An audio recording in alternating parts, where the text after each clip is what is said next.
Hello, good morning, doctors. Welcome back to the Game Changer session by Dr. Sasi. Today, we'll see medicine, surgery, and obstetrics gynecology. First, about this medicine part. And one more thing, we'll be sharing you this PDF as I told you. And this PDF will be containing most of the informations. But the thing is that the linking the words and linking them into the question part. That is what we'll discuss during our sessions. And that is how you will be able to solve the questions. Okay. So make sure you're using the PDF and watching the video. Okay. First, we'll see into this asthma part.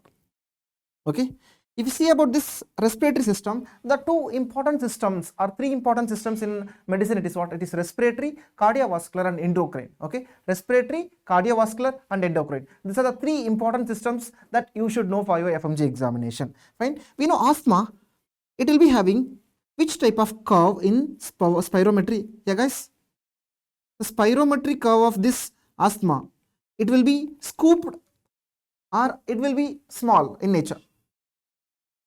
Yeah, good morning, Dr. Complete Man. Yeah, how will be there? Will it be small or this FEV1 by? Yeah, it will be in obstructive pattern. Remember, it will be in obstructive pattern. And how about, yeah, it will be scooped, right? And we know here the FEV1 by FVC ratio, will this be more or will this be less than 80%? What will be the answer? Yeah, the FEV1 by FEVC, it will be decreased or it will be less than 80%. Yeah, good guys, good Dr. Gautam, Anna, and rest of you guys. Yeah, good Dr. Diana and Dr. Nita. Yeah, good, well said. Fine. Yeah, good Dr. Divya Reddy. Fine. So these are the things you know about this spirometry mota. Then mostly they will give you this history. In a winter season, like in a winter season, mostly in the early morning or during the night, the patient or mostly the young patient, he's experiencing these episodes of breathlessness, episodes of wheezing. So the patient comes to you in the night. At the moment, you need to provide this management. So first, what he will do means the patient came to the OPD. First, he will start with what? He will measure his oxygen saturation and he will start with this oxygen. Then he will think of giving what are the drugs must be necessary. You can start with LABA along with the SABA. Okay. So it is the first point. It is giving the oxygen to the patients in a case of asthma. So this is the initial management for most of the cases they will ask you. Fine. And next about this asthma, as I told you, it is this reversible airway disease. And how we can say this is reversible is this, like the FEV1 of this is less than 80%. It will be increased once we give any bronchodilators like SABA or LABA. So once we give them, the bronchodilation will happen and it leads to increase in this FEV1 by FVC ratio more than 12%. Okay, then.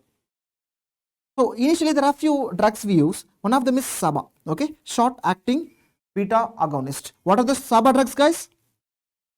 That is the salbutamol.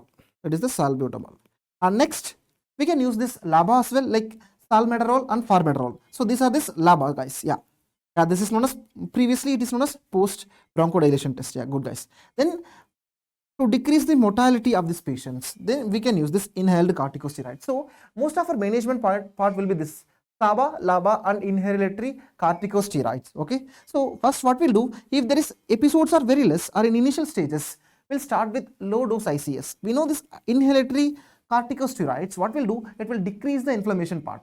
So if there is decrease in inflammation, obviously there won't be more mucus formations and there will be less mucus formations and lead to this bronchodilation. So then after this low dose ICS, you can add this LABA. Okay, as a prophylactic measures, you can add this long acting one like formoterol. If the patients maintains well and good, if not, you need to move them from this low dose into medium dose. Okay, low dose into medium dose, and if this patient still not maintained, then you need to medium to high dose. Along with this, you need to add LAMA. Okay, we used to use previously ICS, then LABA, then we need to add in a case of severe cases like mild to moderate cases, we need to add this LAMA like muscarinic agonist like ipratropium and thiotropium. And next, if still the patient is unable to maintain, then we'll use this anti-IgE antibody which is known as omalizumab. Remember, it is the omalizumab which is an anti-IgE antibody. Then or else we can use this interleukin 5 or interleukin 4 receptor antagonist or others drugs like montelukast. So remember, it is the initially the low dose ICS, then along with this low dose ICS, we can use this LABA as a preventive measures, and if there is no response to this initial dose of low dose, then we can increase the dose, or else later part we can add along with the LAMA, which is this ipratropium and thiotropium. If still the patient is having this recurrent episodes of asthma, then we need to use this omalizumab. Okay, omalizumab. Yeah, we can also use in a case of episodes, we can use this theophylline as well, Dr. Divya. Fine. And next about this COPD management. We told asthma, it is a reversible condition, right? So that's why when we give this bronchodilation, it will be positive for this bronchodilatory test. Whereas in a case of COPD, it will be consisting of two parts: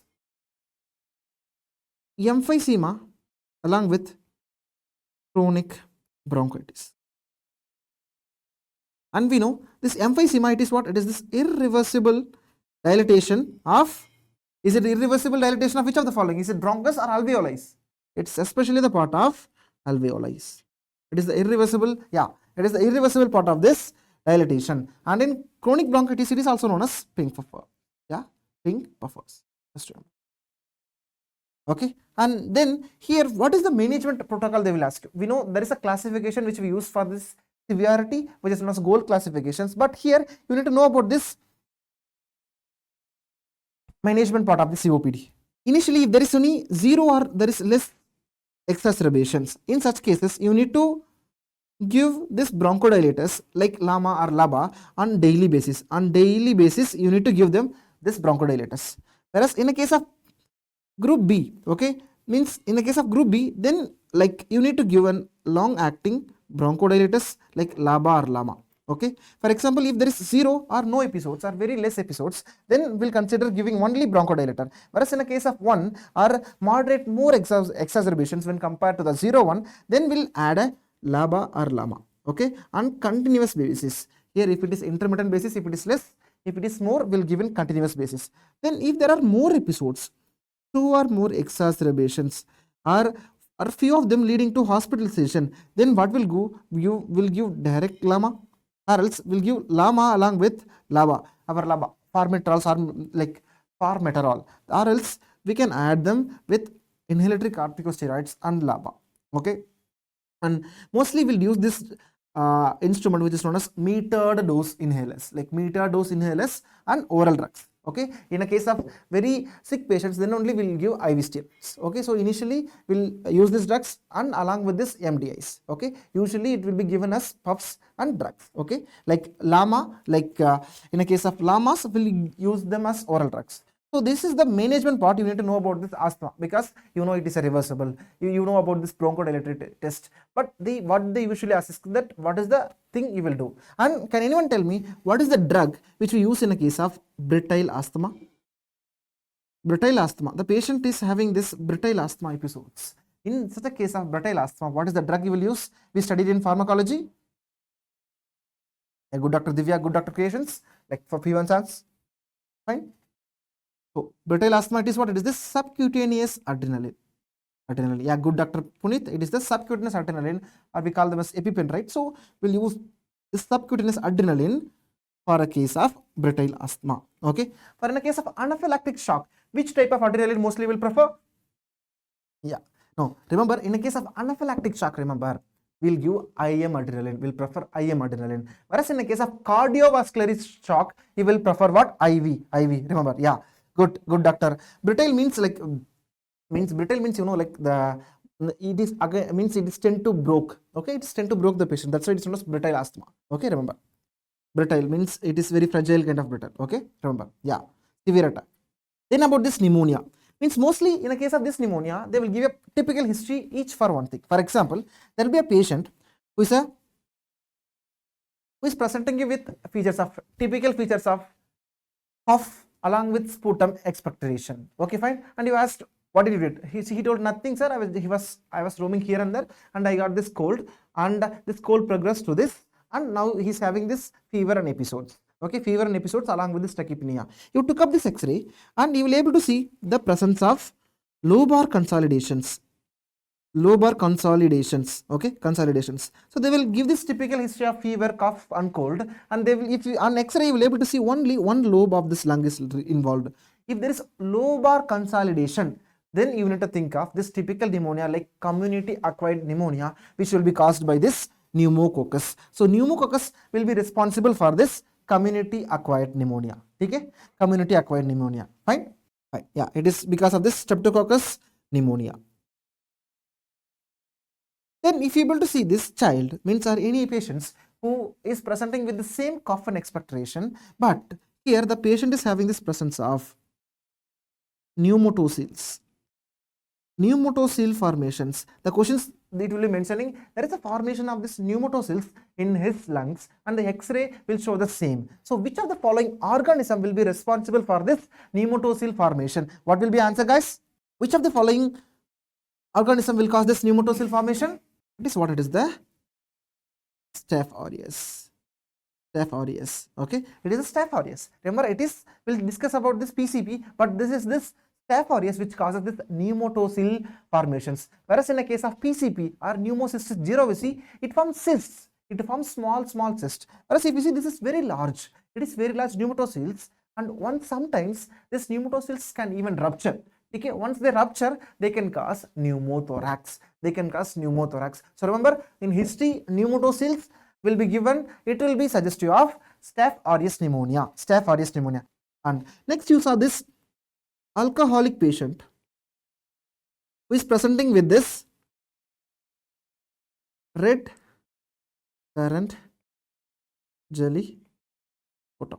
Okay, and yeah, and there is a presence of this sign. If you are able to see this sign, or if they didn't told about this nature of the sputum as well, they will, you can see this image. Then there is this bowing, or this fissure. If you are able to see, yeah, it is known as Fred-Landis bacteria. Yeah, if you are able to see this bulging fissure, it is really typical for which of the following? It will be typical for this Klebsiella pneumoniae. It is typical for this Klebsiella pneumonia. Fine. It is typical for this Klebsiella pneumonia. Fine. So usually there are typical pneumonia. It will be affecting only one lobe. Okay, and mostly it will be restricted to one part of the lung. Okay, one part of the lung. Okay. Then if there is pneumotocele formations, you will answer about this Staph aureus. Then if you are able to see, or the in questions written, there is a alcoholic male presenting with these features of red currant jelly sputum, and on X-ray you will be able to see this type of bulging fissure. Now this is the normal fissure, and when it comes like this, it is known as bulging fissure. Okay, so this bulging fissure will be seen especially in a case of Klebsiella pneumonia. Then you saw this patient who is presenting with these features of, is coming just casually to the hospital. Sir, like he is having features of dry cough. Okay, there is no features of any fever. He is having these features of malaise. So if you see this kind of atypical features along with this bilateral, involvement of lung. This bilateral involvement of the lung, it is typical for this atypical pneumonias and viral pneumonias. It will be typical for this atypical pneumonia and viral pneumonia like COVID-19. Okay, for example, in COVID-19, no, like most of them, they won't complaints with sputum formation, right? Mostly it will be a dry cough. They'll be having this malaise and anosmia. And if you see, it will be involvement of both the lungs. It won't be specific to your one lung. So remember, in a case of atypical pneumonia, there will be this patchy consolidations. They will mention this word as patchy consolidations. Yeah, in COVID you will be able to see one more thing which is known as ground glass opacities.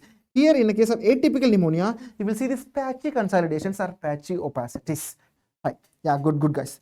One of them is what? One of them is this atypical pneumonia. It is this Legionella pneumonia. Fine. They will be given associated with the history of food consumption and with a history of diarrhea. So then you will point to this Legionella. Fine. Next, about we know in the case of AIDS patients, there is this opportunistic infection which is known as what? Which is known as Pneumocystis jirovecii. Okay, and this also can lead to pneumatoceles, but mainly it will forms this small cysts in lungs. That's why it is known as Pneumocystis jirovecii. Yeah, it can occur in a case of if the CD4 count is less than 200. Fine, remember. Next, as I told you, this Klebsiella pneumonia, it will be causing this nectarizing pneumonia. That's why it will cause this red currant jelly sputum. So there is this bleeding, it causes this red currant jelly sputum. Yeah, in a case of this Pneumocystis jirovecii, if you do this examination which is known as bronchoalveolar lavage में आपको मिलेगा crushed ping pong ball. Okay, we studied in micro as well, right? Ping pong ball and it is seen in a case of Gomery methamphetamine silver stain. ठीक है, ये एक silver stain है तो इस पे black color का देखेगा. Fine. And then in a case of COPD patients, they will give, if they give a history of COPD patients and they describe about some pneumonia which is gram negative organism, then तुम्हें याद रखना है, it is what it is, this Haemophilus influenza which is causing this pneumonia. Okay, it is the Haemophilus influenza which is causing the pneumonia. So we studied 3 gram negative organisms: Neisseria meningitis, Neisseria gonorrhoeae, and Haemophilus influenza. These are the must know organisms, and after which this Neisseria meningitis and Haemophilus influenza, both of them they causes meningitis. Whereas this Haemophilus influenza, it is also associated with this pneumonia, especially in a case of COPD patients. ठीक है, इतना याद रखना. Yeah, good guys. फिर इसके बाद this hotel stay or cruise stay where there is this Legionella pneumonia, like they will be always telling about this AC vents or contaminated AC vents. Okay, they will be mentioning. Yeah, good. That is the bisacar. Yeah, we'll use. Yeah. And for culturing, we will use this bisacar. Fine. And it is due to this inhalation of this water droplets from this infected AC vents. Fine. And then in pneumonia part, they will ask about this score. They will tell you mostly what they will do means in FMGE it is being less tested. What they will tell you is that if they want to test, they will test like they will give you this classical history. There is this 65 years old patients with a respiratory rate of 32. Okay, and his urea is normal, his blood urea level is normal, and BP is well maintained 110/70. He is presenting with cough and expectoration. Okay, then what he will consider, what is the next step where he will do his management. Okay, where he will do his management. Fine, like for example, he will give him drugs, or he will send him home, or he will treat them in inpatients, or you treat them in ICU. So they will ask this typical questions. So to answer these questions, you should know this Scrub 65 score. Okay, Scrub 65 score. Yeah, it can be spread by bird droppings as well, especially the pigeon droppings, Dr. Divya. Then COB 65 score, it will be having this first point. It is one point. It is for this confusion. Okay, this mental status, confusion, mental status, and then is about this uremia, this blood urea nitrogen level, which is approximately more than 7 millimole or else more than 19 milligram per deciliter. Okay, if it is more, we'll consider them 1 point. And if there is tachypnea, if the respiratory rate is more than 30, we'll consider them 1 point. Or else then BP, if it is less than 90, remember it is less than 90. Okay, they will give these parameters and they will ask you which of the following is not a part of CRUB score, and mostly they will play around this BP. They will tell the BP is more, should be more than 90. It is not more than, it is less than 90. Okay, then about this part, which is this age should be more than or equal to 65 years. So if in such a cases, okay, if the score is 0, but this patient is having the symptoms, okay, the mortality is very low, then what we'll do, we'll just consider them home remedies or home treatment or outpatient treatment. Fine.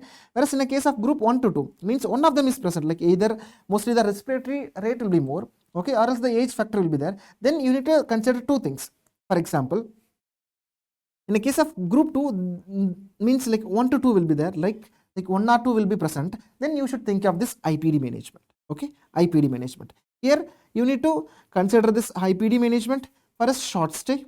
Okay, short stay, or if the patient is not having any comorbidities, or if he is a young patient, then you can advise to go home like a OPD treatment. But if he is having older patients or having comorbidity patients, then you should think of keeping him in IPD. Fine. Then about this group 3, if you see here, there is a if more than 3 points is there, then there is a high chances of getting mortality. Okay, fine. And here you need to manage in hospital as severe pneumonia, and you can even consider for ICU admission. ICU admission. Yeah, consider for ICU admission. More than 2, it is what it is 3. Okay, 3 and more than 2. Yeah, this is what.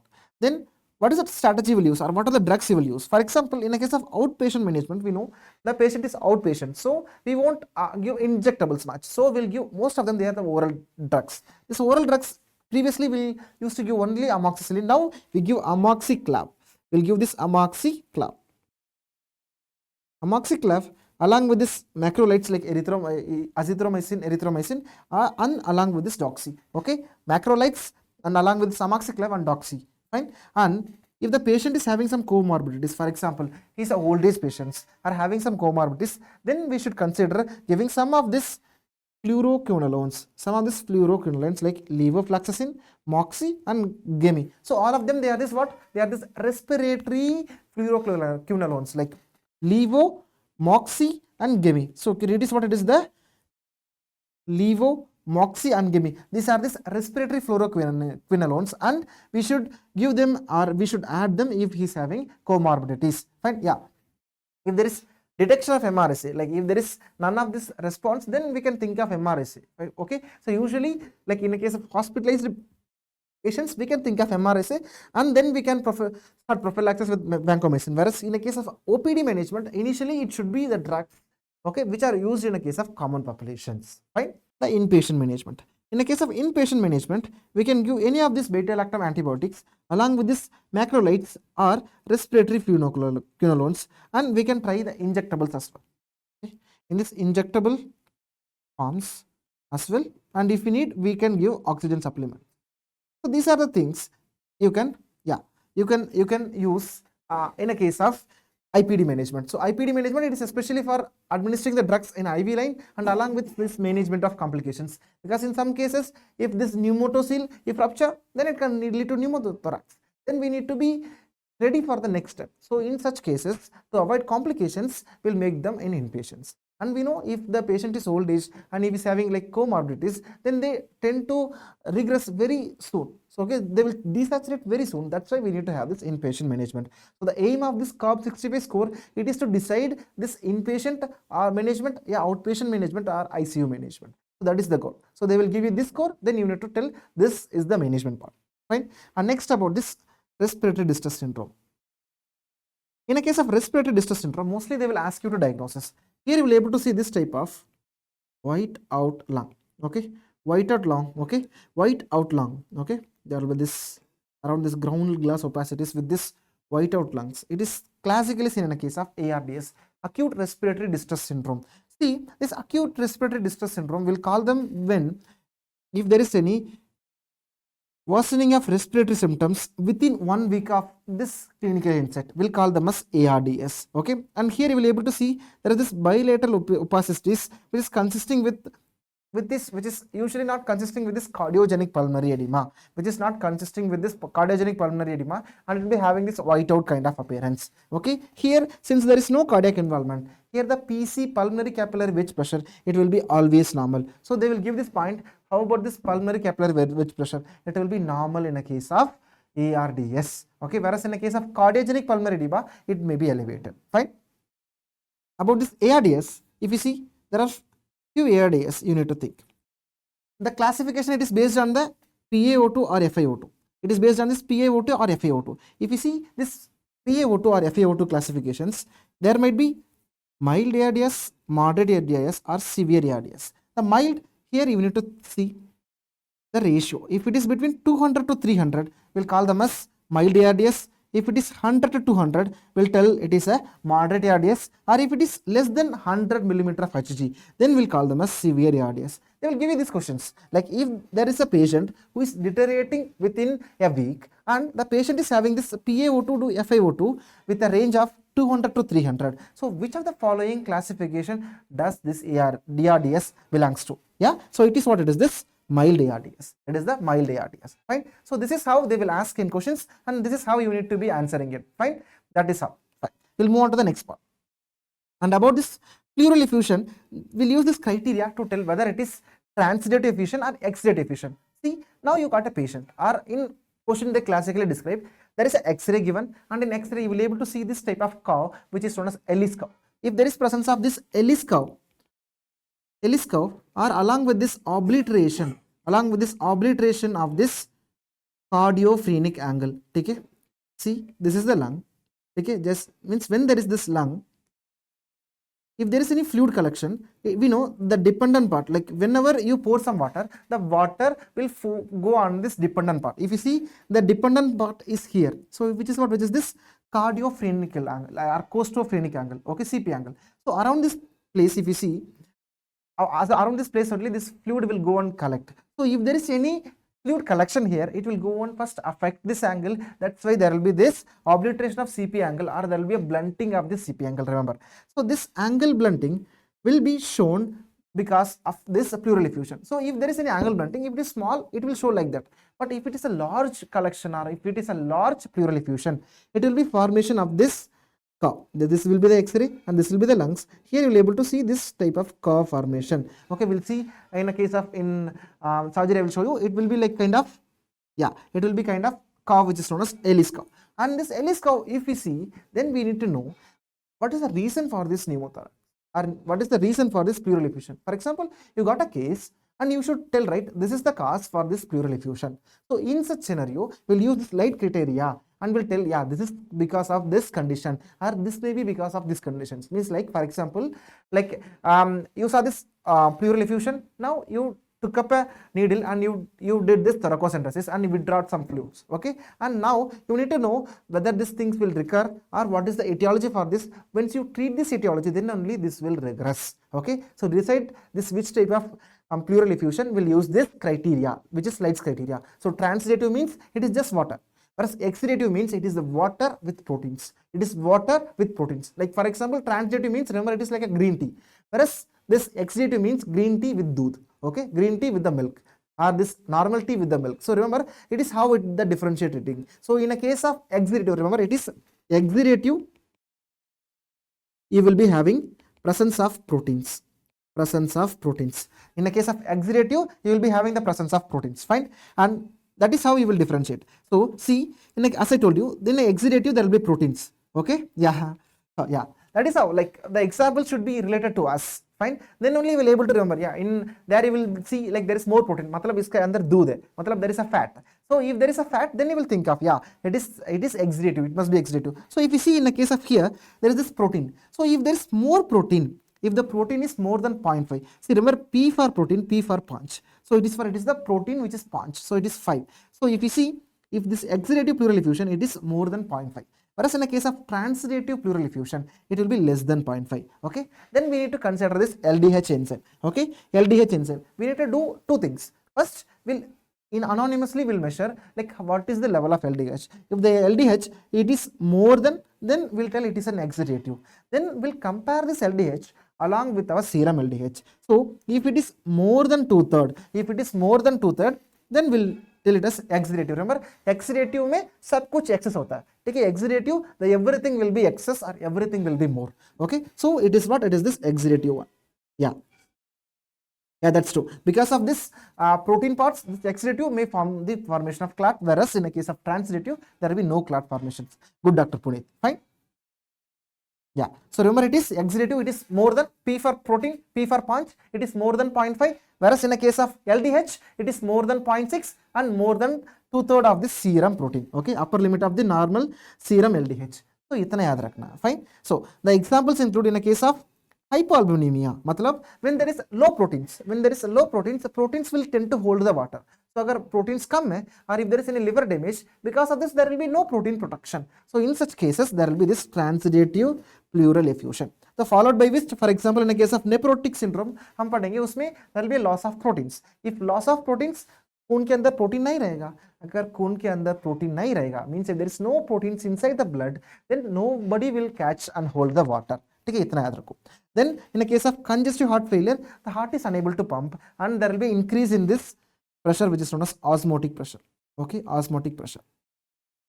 And around the same for this case of constrictive pericarditis. Okay, whereas exudative means when there is inflammation. हमें पता है, when there is inflammation, the cells will go, along with this there will be inflammatory mediators and there will be protein secretions. So whatever inflammatory disease, then it will be there. Then like infections, the same inflammation will happen, like TB will be there. Okay, then about malignancies also there will be increase in proteins, and rest all other conditions there will be increase in proteins. So इतना याद रखो. Fine. Yeah, TB, tumor infections. Yeah, good, Dr. Gautam. Yeah. In rheumatic arthritis, we'll see these things. Along with this, we'll measure this glucose level, doctor. We'll measure this glucose level in the case of rheumatic arthritis. Fine. Okay. Then about this, these are all things you should remember about this pleural effusion. Okay. If you're able to differentiate between this transidative and exudative, that is more than enough. Sometimes they will give you these points about this Slide criteria. Means protein more than 0.5, protein less than 0.5, LDH more than 0.6, and LDH more than 2/3 of this. All of this following are seen in exudative pleural effusion, except then you should choose protein less than 0.5. So it will be as dry like this, guys. Okay.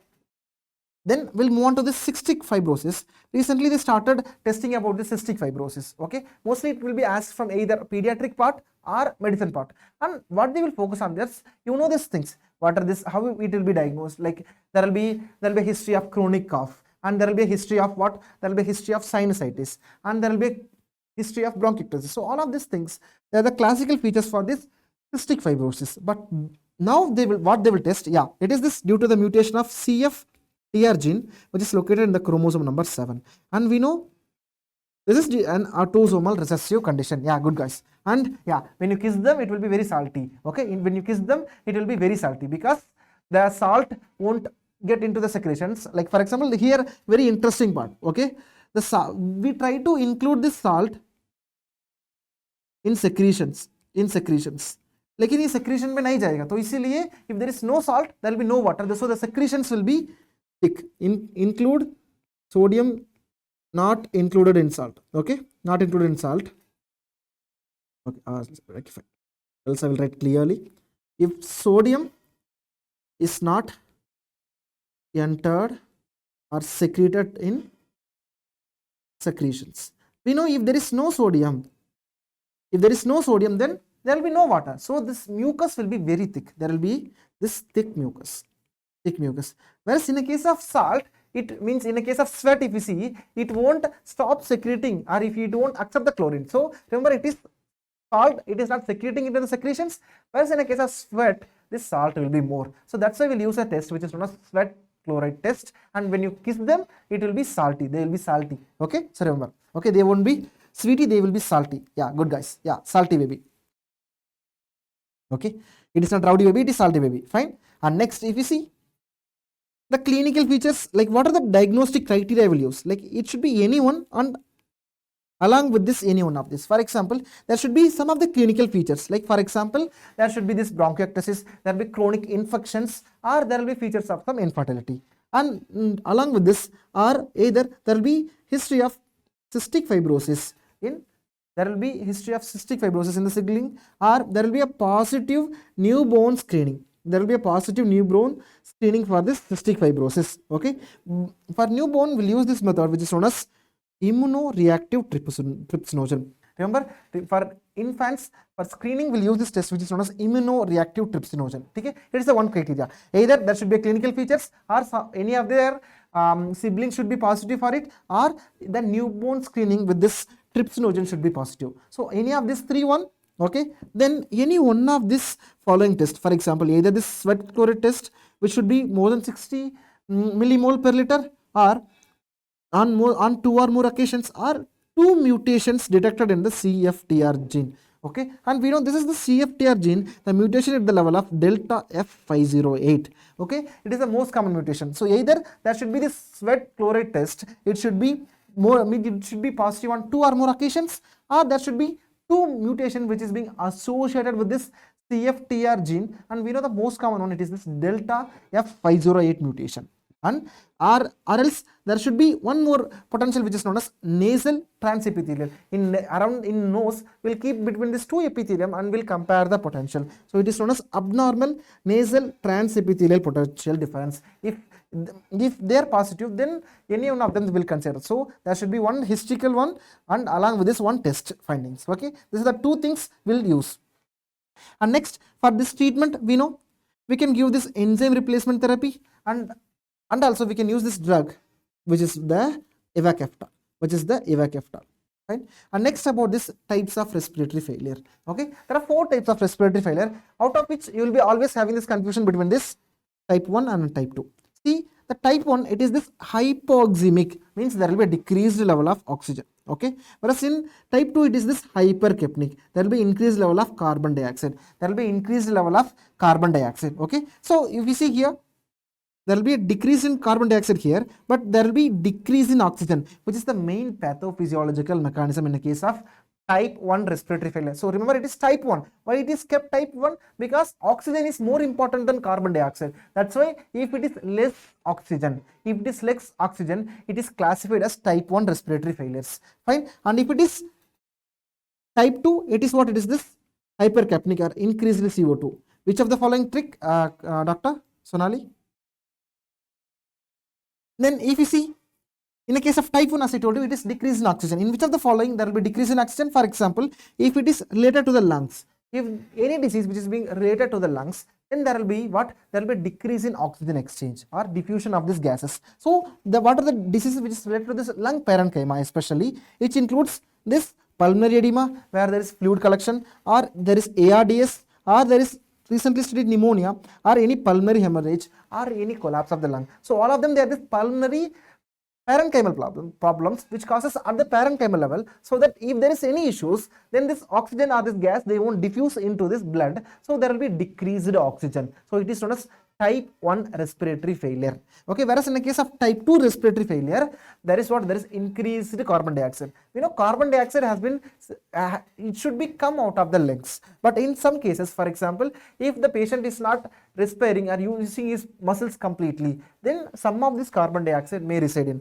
for example, this neuromuscular disease, or if there is any disease where there is this increase in this dead spaces, for example, or increase in this lung volume. So especially the COPD and bronchial asthma. Okay, so it is type 1, it is decrease in oxygen and parenchymal pathology, whereas type 2, where there is increased carbon dioxide. Remember, fine? Yeah, due to decreased washout. Yes, yeah, simply to tell, yeah, decreased carbon dioxide washout. Yeah. For example, yeah, diaphragmatic palsy, we cannot respire and we cannot push out all the carbon dioxide to the outside. Fine. In a case of type 3, it is especially, it will be associated with this. Which type of oxygen therapy? For example, it is based on the stage, doctor. For example, if the patient is not maintained, if the patient first time is coming, then we'll see in anesthesia, we'll give this nasal prongs, like nasal cannula, we'll call them as. Then we'll give the oxygen mask. Then we'll check the saturation point. And if it is not improving, then we'll proceed with this next steps. For example, next we'll give with this NRBM mask. Then we'll give with venturi mask. So it is the stages. If the patient maintains, then we'll go. If not, we'll go for the further management, doctor. Okay? Fine. Yeah, fine. We'll move on to this very important part, because there will be one questions for sure, either from medicine or we can call it is from the physiology part. Okay. जैसे आपको means जिसको आपको credit देना है आप दे दो, कोई दिक्कत नहीं है, लेकिन there will be one question, but make sure you are doing it correct. ठीक है. There are this JVP findings means there is this jugular vein and this pulsations, it is due to this changes in the atrium, especially in the right atrium. Okay, what is the right atrium changes, which whatever will be the changes, it will be shown to this JVP. Okay, it will be shown to this JVP. So what are the changes we can see? For example, there will be this atrium. Okay, there will be this heart and will be this atrium. So we know during this atrial systole, क्या होगा? Atrium will contract. So if the atria will contract, then what will happen? This contraction will cause some backflow of this blood. This contraction will cause some of this backflow of this blood. So it is known as what? It is known as A wave, which is due to this atrial contraction.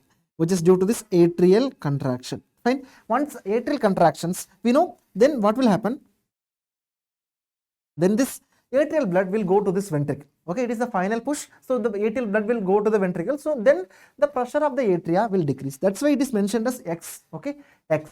Fine. Then followed by which it will go into the ventricle. So we know it will initially, ventricle will be in diastolic phase, and when ventricle gets filled by this blood, okay, there will be this passive and active. Then when ventricles will be filled, then it is the time for the ventricle to act. Okay, now today I am telling you, today I am teaching you, then it is your point for tomorrow to go and to revise and to solve questions and make them to be replicated into your main examination. अगर सिर्फ मैंने तुम्हें information दिया लेकिन तुमने उसको बिल्कुल इस्तेमाल नहीं किया, then you won't be able to get the questions right, and the main exam, you also get the things correct in the examination as well. So इसीलिए whatever things you should have, you should go and replicate on the next day as well. So the same thing, when atria contracts and gives blood, next it is the ventricle turn to contract. So when the ventricle will contract, okay, okay, I will draw a big diagram. So when the, so if you see, it is the right atrium and this is this jugular vein. Okay, this is this superior vena cava which is being in contact with this jugular vein. Just remember, see, so initially when it contracts, it will give some push, so that some back flow of blood will happen. Okay, so that is the A wave. Then when after this the blood will flow from here to there, so there will be decrease in pressure here. So it will pull like this, so there will be decrease in pressure. Then followed by which the next stop it is this ventricular one. So when ventricular contracts, then there will be this cusp will be there, okay, which is the tricuspid valve, and this cusp will start bulge. Okay, when it bulges, it will increases the pressure here. Okay, pressure will be increasing, so that's why it will be manifesting as this next wave, which is known as C wave. So it is a small wave, but it will be showing its potential. So it is the tricuspid valve bulge. Okay, okay, fine. It is the tricuspid valve bulge. Next, what will happen is that then once ventricle contracts, you know, this after this ventricle contraction, the ventricle will relax. Okay, so during this ventricle contractions, okay, this right atrium will start filling with this blood. Okay, because of its negative pressure, and followed by which what will happen? Then there will be more blood. There will be more blood will be coming into this right atrium. When there is negative pressure, this blood will start coming. When the blood will start coming, then there will be at certain space that right atrium will get filled, and it will be reflected. It will be reflected back as an increased pressure. It will be reflected back, means filling up this right atrium against the tricuspid valve will be showing this V wave, and followed by which the same will happen. Okay, then the right atrium will open. Right atrium will start filling this ventricle with a passive filling. Will this passive filling once the AV valve opens. Okay, so initially the atrial contraction, then the atrial contraction will lead to this flow of blood, so it will cause this X descent. Then there will be this ventricular contraction will causing this cusp to bulge, then which will be evaluated or which will be shown as C wave, then followed by which then there will be this negative pressure generation, so the atria will come down, then atria will start filling, that is this V wave, then followed by which filled atria will cause filling of this blood into this ventricle. So it is this Y descent. Okay, this is the simple examination or simple explanation what I can give. Okay, so understand in this mind, so whatever the pathology wherever lies in, it will cause Dr. Atria contracted after ventricular, then ventricular relax. Yeah, first see, the ventricular will be always in relaxed state. Okay, this when there is a relaxation, then only the blood will start confill, right? So there are two ventricular fillings. One is this passive filling, followed by this there will be active filling. Passive filling means ventricular का मतलब बहुत negative pressure हो जाता है, तो इसी वजह से it will just start coming by its own only. Okay, लेकिन देयर विल बी सम कुछ ब्लड रह जाता है, means there will be few blood which will be stopped there. So this few blood will be sent into the ventricle via this atrial contraction. So via this atrial contraction, लेकिन ये दोनों time like during this passive filling and active filling, both the times the ventricle will be in diastolic phase. ठीक है, इतना आपको याद रखना. ठीक है, repeat sir. Fine. Just or else I'll just tell you simply. Okay, one more time. Okay, for the last. If you see, there will be this heart. Okay, okay. There will be this heart. Remember, it is in ventricle. Is in relaxation. Okay, ventricle is in relaxation. Okay, when the ventricle is in relaxation, remember it is in relaxation phase, then the atria will be filled by this blood. Okay, atria will be filled by this blood, and ventricle relaxation has two phases. One is this passive filling, next one it is this active filling. Okay, during this passive filling there will be more pressure, there will be more negative pressure in ventricle. So agar negative pressure hai, so it will start pulling the blood by its own. So this is known as passive filling. Okay, but there will be few blood which will be left over. There will be few blood which will be left over into the ventricle, and this leftover blood will be sent to this ventricle by atrial contraction. So this is known as leftover blood will be sent by this atrial contraction, and this atrial contraction will be showing this rise in pressure which is known as A wave. ठीक है, ए wave. फिर उसके बाद क्या होगा, जैसे ए wave हो गया, फिर उसके बाद then this there is no blood in here, right? So and final blood also will come down, तो उसी वजह से there will be X descent, and followed by which there is a filling. ठीक है, मान लो इधर फिल हो गया, तो same thing I am just repeating here, the one it is filled, then the ventricle will contract. So diastole तो हो गया, then the ventricle go into the contraction. Now it is relaxing, now it go into contraction. So once it contracts, this cusp will be there, this AV valve will start bulging to this AV or to this atria, and it will be manifesting as increasing pressure, that is this C wave. Okay, and followed by this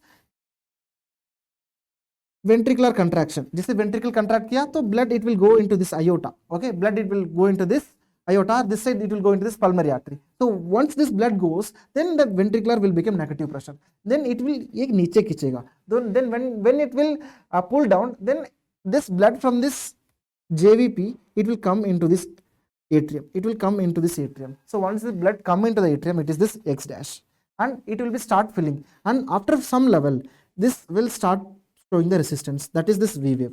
And our follow wave is when there is atria will be more pressure, and तो automatically नीचे का दरवाजा open हो जाएगा, ऊपर से नीचे blood गिरेगा. Okay, then the blood will start coming downside, then it will repeat again.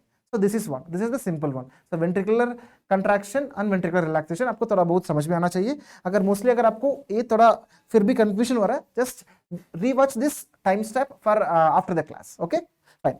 So if there is any disease or if there is any condition, okay, related to this waves, it will result into this abnormalities. For example, if the atria is not contracting, then there will be this absence of this A wave, which is what, for example, it is fibrillating, it is not just shaking, and it is not contracting. So as it is not contracting, it won't produce the A wave. So absent of A wave will be produced in a case of atrial fibrillation. I guess you got it, guys. Yeah, right. Next, about this large A waves, means the A wave is constricting with lot of force. For example, in a case of pulmonary hypertension or any pulmonary stenosis, it is constricting against a strong force, that is this large A wave. Then canine A waves, when both of them, means I told when atria is contracting, the ventricle should be in relaxed phase. Okay, when contracting, ventricle should be in relaxed phase. लेकिन दोनों साथ में कर रहे हैं, then if it is contracting together, then like it need more force, then it will be showing this canine A wave. It will be showing this canine A wave. Then about this large V waves, it will be happening when there is no proper closing. It leads to this opening of this valve during this ventricular systole, that is known as tricuspid regurgitation. Okay, large wave will be seen in a case of tricuspid regurgitation. Then if there is a rise in JVP, in a case of constrictive pericarditis, the rise in JVP during inspiration only, it is known as Kussmaul sign. It is known as Kussmaul sign. Then that is what? Okay, Kussmaul sign. So this is the normal A wave, normal C, normal V wave. Whereas here, if you see, because of this non-synchronous contraction, this produces this type of wave, which is known as canine A wave, which is seen in a case of complete heart block. Okay. Next, C for C, remember, C for C, canine wave will be seen in a case of complete heart block. Okay, then G and CV wave. Okay, this CV, I told it is because of the cusp bulge, and V, it is after this filling one. Okay, so but in a case of tricuspid regurgitation, the tricuspid valve, it's closing. So this, if it is not closing properly itself, then the blood will start coming here. So there will be no delineation between these two waves. That is known as G and CV waves will be seen in a case of tricuspid regurgitation. Itna yaad rakho. Then about these two conditions, mostly they will ask, and here only you need to diagnose. Okay, this is this cardiac tamponade and the constrictive pericarditis. For sure, there will be one question based on these findings, either medicine part, either surgery part, or about the physiology part. If you see constrictive pericarditis, it is this calcification of this pericardium, which is due to this chronic TB, okay, or this previous past history of TB, this calcification of pericardium, okay, pericardium, okay, remember. And here only, so here they will ask you, how will you differentiate between the JVP finding of this constrictive pericarditis and this cardiac tamponade? Okay, you will have a strong mindset, but when you see a question, you will try to mark them wrong. So उसके लिए तुम्हें याद रखना है, cardiac tamponade के लिए there will be a absent Y. तो इतना याद रखो, बस एक ही word याद रखो ताकि you won't get confused. Absent Y will be seen in a case of cardiac tamponade. Absent Y will be seen in a case of cardiac tamponade. Then if you see, then opposite will be happening in a case of constrictive pericarditis. So in a case of constrictive pericarditis, there will be deep X and deep Y. Okay, deep X and deep Y. Okay, or both of them X and Y will be present in a case of constrictive pericarditis. इसका मतलब है अगर cardiac tamponade में Y absent है, इसका मतलब है constrictive pericarditis में दोनों present है. Okay, deep X and deep Y will be present in a case of constrictive pericarditis, whereas in a case of cardiac tamponade, this Y wave will be absent of Y wave, or we'll call them as absent Y descent. Okay, absent Y descent. तो इतना याद रखो ताकि confusion आपको ना हो. ठीक है, या Yeah, that is what, like, that is what. So, but you tend to, means if I tell you like there is a X descent present or in-depth X descent or prominent X descent, Y descent, means you will get confused. So, इसलिए मैं बोल रहा हूँ, just remember one word so that you can mark the answer correct. At the end of the day, it is not your concept, okay? It is not your concept, you know, like you cannot tell the computer, I know this concept, make this thing right. No. At the end of the day, if you mark these questions correct, you will get this 1 mark. You can come out from this 149 to 150. Okay, that is why we are learning now. Fine. Then about this cardiac tamponade, it is mostly happen in a case of traumatic situations. If you see, this will be this shaped. It is known as water bottle stomach, water bottle heart. Okay, water bottle heart. Okay, here you will able to see there is a presence of this 3 diad, which is known as hypotension, and because of this fluid collection, there will be this muffled heart sounds, and along with this JVP, which causing this congested neck veins. Fine. And as I told you, here you need to know just one thing, which is absent Y descent, whereas X will be present, which will be steep or in depth in nature. Fine. Just remember one thing. And X-ray will showing this water bottle appearance or this money bag appearance. So इतना याद रखो ताकि आपका question सही हो. ठीक है. Then we'll move on to this few ECG findings. If you're able to see here, usually after P wave there is this PR interval, then followed by this QRS complex. Lekin if you see, instead of this atrial contractions going properly to this ventricle via this AV node, it means you know that SA node, it will pass through this AV node, then the conductions will move on. Whereas instead of moving like this, if we are having this accessory pathway and going and giving directly to this ventricle, it is known as Wolff-Parkinson-White syndrome. And we know this PR interval, it is because of this AV nodal delay. But if we have any accessory pathway like bundle of Kent in a case of Wolff-Parkinson-White syndrome, then there will be a decreased PR interval that is known as delta wave. याद रखो, this is the delta wave. Okay, this is the delta wave. Remember, like dancing jugular vein, like mostly we'll see that is a different one, that is dancing carotid, we'll see. Okay, that is regurgitation. In a case of regurgitation, like tricuspid regurgitation, we'll see, guys. Okay, just check it out. Okay, it is not jugular vein. Next, here the ECD findings will be short PR interval. Okay, as I told you, because of this fast conduction. Okay, but here if you see, this PJ interval will becomes normal. Here the PJ interval becomes normal. Why? How? Because there will be decrease in PR interval, but QRS complex, because of this delta wave, it will be increasing. So it will neutralize this thing. So that's why there will be PJ interval will be normal in this case of Wolff-Parkinson-White syndrome. So, and for these conditions, you can do a definitive management. Means what you can do is that you can ablate this extra pathway. You can remove this pathway by this alcoholic ablation, or also known as radio frequency ablation you can use, or else you can give some drugs, but like procainamide to treat or flecainide to prevent it. Yeah, there is this wide QRS complex and short PR interval. That is the two things. Wide QRS complex along with the short PR interval. That is the final route. Then we'll move on to this heart blocks. Okay, if you see this, usually as I told you, there is this P wave, PR interval, QRS complex, and T wave. If you see about this heart block, in the case of heart block, mostly it happens at the level of AV block. So as I told you, AV, it will cause this delay. Okay, so if there is any AV block, then it leads to this increase in PR interval. Just this PR interval will be increased. Okay, increased. Whereas based on this increase in the PR interval, it will be decreased. It will be differentiated into different types. For example, if we just increase in PR interval, then there is no any problem with this beat. All of these atrial contractions are being transferred into this ventricular contractions, then there is no issues, right? Whereas in the next degree of blocks, there will be this contractions, means this impulses will be shared, but one of them will be missed. Okay, or few of them will be missed. So based on it, we'll classify it in few different types. In the case of second degree AV block, there are two types, which is known as Mobitz type 1, or also known as Wenckebach's phenomena, or Mobitz type 2. In the case of Mobitz type 1, remember, it is the longest. It is the first, there will be a small, then there will be increase. So it is the longer and longest. Okay, so there will be a progressive increase in this PR interval.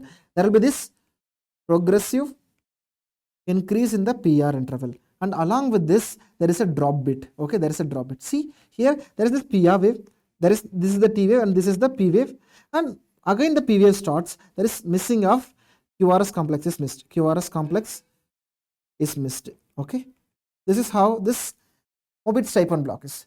Next, if you see, in a case of second degree AV block, okay, like a Mobitz type 2, if you see, there is this increase in PR interval, okay, or sometimes it looks normal as well, but there is a drop bit.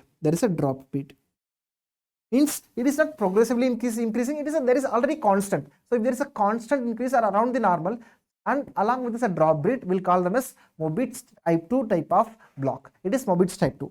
Then about this 2:1 block, means the atria is contracting twice, whereas this ventricle is contracting only once. So see here, this P wave, then again P wave, but only one P wave is being transferred into a QRS complex, whereas one it is getting waste. So it is known as 2:1 block. So 2 P waves to the ratio of 1 QRS complex. Okay.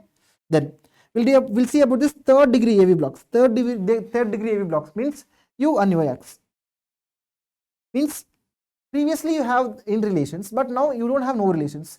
Means बिल्कुल कोई लेना देना नहीं है. Means if there is no relations, means P wave can come by its own and QRS complex will come by its own. Okay, or anyone and their X. Okay, so there is no relations between this P wave and QRS complex. No relation with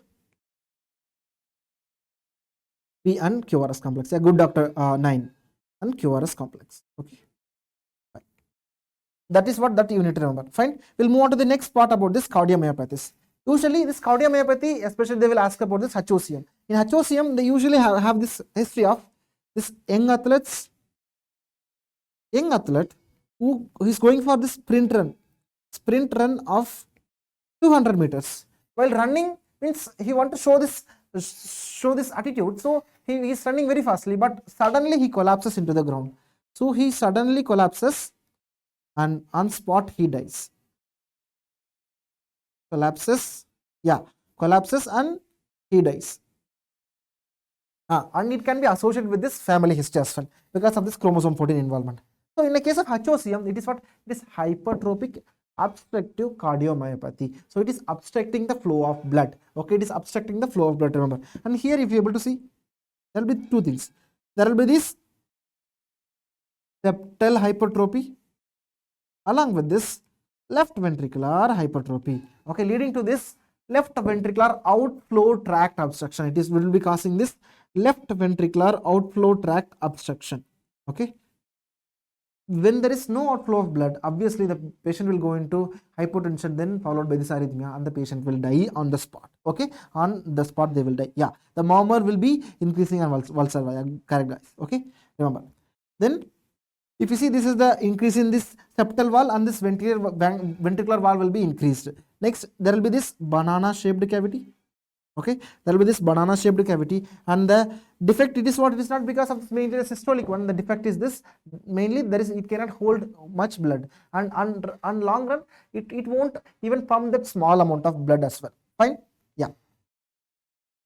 Next, it will produces this is ejection systolic murmur. Okay, ejection systolic murmur. Along with this, it will show on echocardiography. If you see, this is this left ventricle and aorta atrium. Okay, whereas if you see here, there will be this abnormal anterior wall motion. So this is abnormal anterior wall motion will be seen in a case of systolic anterior wall motion will be seen in a case of HOCM. Will be seen in a case of HOCM. Yeah, good doctor Naresh. Then what is the treatment we'll give? We can treat by either starting with beta blockers, or else we need to do this implantable defibrillator. Okay, implantable cardioverter or defibrillator, so that we can, when there is a development of this arrhythmia followed by this event, then we can defibrillate and we can bring them into normal. Fine. And here we can remove this septum by this alcohol based myomectomy, and on biopsy if you do, you will see this type of haphazard proliferation of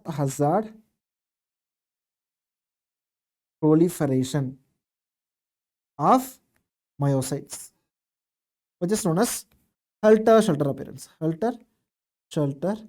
appearance of myocytes.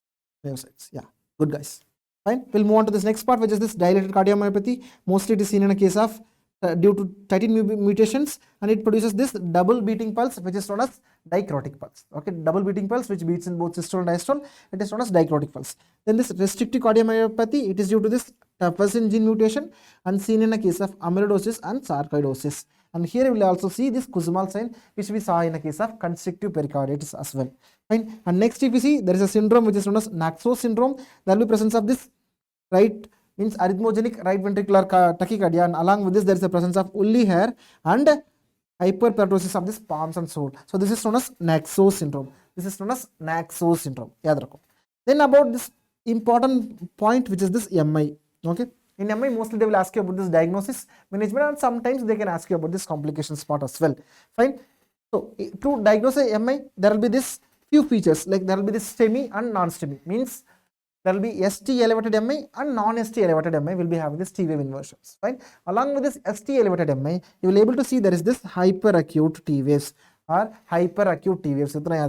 Then about this management part, now the management lies primarily on this PCI. Okay, PCI intervention means this PCI intervention only. But previously arrhythmogenic right ventricular tachycardia, I guess. Yeah. Then about this PCI means we decide means about this MI part, we started mainly with this PCI. Okay, previously we used to have like thrombolysis karenge, फिर उसके बाद ही PCI करेंगे. Now the primary management is PCI. Okay, pericarditis coronary intervention. ठीक है, अगर if there is no availability of this, फिर उसके बाद ही हम जाएंगे कि thrombolysis करो. Okay, so that is the thing. So primary management, it is the PCI part. Fine, where there is cath lab facilities available, and it should be done. Yeah, it should be done within the 90 minutes. This is the 19 minutes of patient in contact with this medical services. So door to balloon means it is a balloon, मतलब उड़ने वाला balloon नहीं है. It is what? It is this angiography balloon. Okay, so the door to balloon time, it is क्या? It is this less than, it should be less than 90 minutes, means less than 1.5 hours. ठीक है, अगर आपके पास PC available नहीं है, you are in the very periphery, then you should be having this, you should be doing this thrombolysis. तो पहले हम क्या करते थे, thrombolysis के लिए हम streptokinase यूज करते थे, लेकिन yesterday we studied, we use this tissue plasminogen activators. Okay, for altiplase retiplase will use for this thrombolysis क्योंकि उसका side effects कम है. Then to treat this features of acute MI, will use this MONA or MON. Okay, MONA. Yeah, good Dr. Anar, good Dr. Gautam, good Dr. Rahul. Yeah, so this includes our metoprolol, which decreases this oxygen consumption. Okay, which decreases this oxygen consumption of this heart, so that it will produce some relief. Then we'll need to give oxygen because there will be ischemia, so we need to give oxygen, or if there is a SpO2 is less than 93, then we need to supplement with this oxygen as well. Then we need to give this first management. First thing we want to do is this, giving this dual antiplatelet therapy. One is this aspirin along with this ticagrelor. Okay, ticagrelor. Okay, then about this, giving this sublingual nitroglycerin. So it is metoprolol, oxygen, sublingual nitroglycerin, and the first one, it is the antiplatelet, which is dual antiplatelet therapy, including aspirin and ticagrelor. Aspirin and ticagrelor. Fine. And next, based on the place of this infraction, or based on this elevation of this ST segment, we'll call them as different types of MI. Agar if it is involving this inferior leads, where we'll say it is inferior. Remember, we'll start from this anterior one. Agar if it is anterior wall, you should be always, you should means I will call them as anterior septal if it is involving from V1 to V4. Then lateral wall, remember the lateral wall, it is what it is, V5, V6. Yeah, V5, V6 and the first lead. V5, V6 and the first lead, it is the lateral one. Whereas inferior what? Inferior, it is the 2, 3 and AVF. 2, 3 and AVF. And these three are the what? Are this leads you should remember of. Like if mostly they will tell it is anterior and septal MI. Yeah. We used to use clopidogrel, and we have been using means for PCI we need to use some of this cannula and do, that's why we are using ticagrelor. Okay, and we can also use clopidogrel, and then we know in loading dose itself we can use clopidogrel. Fine. And next, so that's why they will give you which type of MI is this. And just remember one point, in the case of inferior wall MI, this inferior wall MI will present with hypotension. Okay, rest MI also can present, but one of the peculiar features of this inferior wall MI, it is the presence of this hypotension. Okay, hypotension. Yeah, mostly they won't ask you about the dose, doctor, don't worry about the doses. Fine. And if you see this one, can anyone tell me where is the location of this MI, or which leads are being elevated here? It is which MI? Anterior wall, lateral wall, and or inferior wall MI? Involvement of this V1, V2, V3, 4. It is what? It is this anterior wall MI, especially V2, V3, 4, which is this anterior wall MI. Okay, good guys, good. Okay, that is how you will diagnose this one. Okay, yeah, you can see this. Yeah, that is good. Yeah, good. You are having this eagle eye, Dr. Gautam. You will be able to see this reciprocal changes in this inferior leads. But as of now, you don't confuse with this reciprocal changes. Okay, reciprocal changes, if you know, it is well and good. If not, just try to identify which type of MI is this. As I told you, they will ask you very simple things. तुम्हें simple चीज बिल्कुल याद होना है. Okay, don't use huge brain and make small things mistakes, but try to use your good brain when it is necessary, but try to be keeping things as simple as this. Good. Okay, good, doctor. If you see this, next, this is how a normal sinus rhythm looks like, and if it is just ventricular arrhythmia like this, which is in this fashion, it is this ventricular tachycardia, and in this case also we need to do defibrillation. Okay, then about ventricular fibrillation, there is no any proper beats, but it will be having this fibrillation. So it is this ventricular fibrillation. Next, about this PVC, premature ventricular contraction. For example, there will be means in the case of PVC, they won't ask. If they ask, they will tell there is a patient of MI and who is presented with this ST elevation. Now after thrombolysis, you will be able to see this type of ventricular complexes. So it is known as what? It is known as premature ventricular complexes. It is known as premature ventricular complexes. So itna yaad rakho. Next, this sawtooth pattern, which is seen in a case of atrial flutter. Then about this atrial fibrillation, you will see this fibrillatory waves with absent of P waves. Means the P waves are being absent. If we saw the atria is fibrillating. So since atria is not contracting, there will be no P wave, and since atria is not contracting, there will be no A wave in JVP as well. So no P wave, no A wave. दोनों चीज याद रखना. Okay. So in a case of atrial fibrillation, जैसे आप देख रहे हो, there will be this irregular. It won't be their RR interval will be regular. It will be irregular in nature. ठीक है, मतलब सेम बिल्कुल नहीं है ना. So there is irregularities. So irregular RR interval along with this absence of P wave. It is a typical for this atrial fibrillation. तो इसके लिए हमें क्या क्या देना होगा? Means atrial fibrillation मतलब the heart rate also will be here, will be more, like more than 120 will be there, like around 150, 160 can be. Okay, based on the ECG will tell. And here for rate control will use esmolol. And here there is a high chances that atria is not contracting, so there will be a high chance of stasis. So if there's blood stasis, then we know this, it can lead to the formation of clot. So to prevent formation of clot, we'll give warfarin, anticoagulants like warfarin. Then we'll do this chemical cardioversion. We'll convert this fibrillatory waves into normal contraction by this chemical cardioversion. We know whatever this atria is there, then we can use this calcium channel and potassium channel as well. So this amiodarone, which is a potassium channel blocker, which is most commonly used, can be used in a case of atrial fibrillation. फिर उसके बाद if nothing settles down, then we can give a shock, then will prevent or will cause this atria to contract into the normal phase. So it is known as electrical cardioversion. So initially the chemical cardioversion by this amiodarone followed by this electrical cardioversion. ठीक है, इतना याद रखो. Yeah. So how will you diagnose? There will be no proper P wave. See, there is no proper P wave. Okay, it is not P waves. They are this fibrillatory waves. ठीक है, कोई so fibrillatory waves along with this absence of P waves, and there will be irregular RR interval. So irregular RR interval. Fine. Next, if you see this type of waves where there is hidden P waves, or like it looks like there is absence of P waves, then there is this presence of regular. There is this regular or constant RR interval with, we'll call them as narrow complex tachycardia. Narrow QRS complex tachycardia. So all of these things, the constant RR interval along with this narrow complex tachycardia and P wave which is being masked, which is looking like there is no P wave. So all of these things, they are classically for this paroxysmal supraventricular tachycardia. And we know in a case of paroxysmal supraventricular tachycardia, we'll see how the patient is presenting in. If the patient is conscious or unconscious, पहले तुम्हें देखना, ठीक है? ऐसे नहीं कि the patient came, you started defib. No, if the patient is conscious, then we'll start with the first one, which is this carotid sinus massage. If the patient is conscious or with his vitals are stable, fine. Then we'll start with carotid sinus massage. If with carotid sinus massage, if the patient is not cooperative or if it is not improving, फिर उसके बाद हम चलेंगे adenosine पे. We'll give adenosine 6 followed by this 12. Then if it is not managed with the adenosine, फिर उसके बाद हम छोटा सा shock देके उसको revert करेंगे. We'll give small shock and will revert this arrhythmia into a normal rhythm. ठीक है, this is in a case of if the patient is vitally stable. ठीक है, whereas if the patient is crashing, the patient is brought to just now and he is in structure.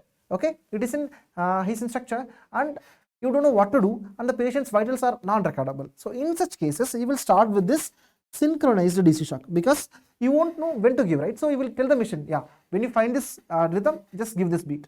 give this shock. Okay, that is known as synchronized DC shock. Yeah. The adenosine initially will start with 12, then 12, 6, then will followed by this 12. Remember, fine. And this adenosine can cause bronchoconstriction. So one of the complications or one of the side effects which we can be seen here, it is the bronchoconstriction. Itna yaad rakho. Next, about this MAT, which is known as multifocal atrial tachycardia. So why this is called MAT? Because this is more than for example, you see some movies, right, where the actors will act with different, like one they will be having this mole, and without mole one action. Okay, when one there will be a gray hair, one there will be a normal hair. Likewise, here the periods will be having different morphologies. Like an onion, this will be keep on changing its face. Okay, so this is what this is. This multifocal atrial tachycardia. अगर आप देखोगे, ठीक है, we'll call this Apruchit. Like you know this Apruchit movie, right, where he keep on changing. Likewise, this pivots keep on changing. Okay, so here there will be history of usually the COPD will be given. So एक देखो, there is no proper morphology of this P wave. Okay, एक ऐसा है, फिर एक ऐसा है, तो एक ऐसा है. तो see, there is no proper formation or there is no proper P wave formation. So if 3 of this P waves in a strip rhythm or a rhythm strip, which is the second lead, if they are not equal, if they are not same, then we'll call them as multifocal atrial tachycardia, and it is most commonly seen in a case of COPD patients. Okay, itna yaad rakho. More than 3 different varieties of P waves. Fine, yeah, good.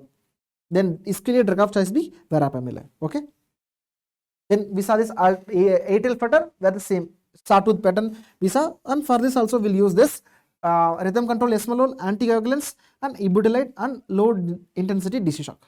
So these are the important topics from this CVS part you should remembering. Okay, and about renal part, you make sure you are reading at least this one, because they will ask mostly from this.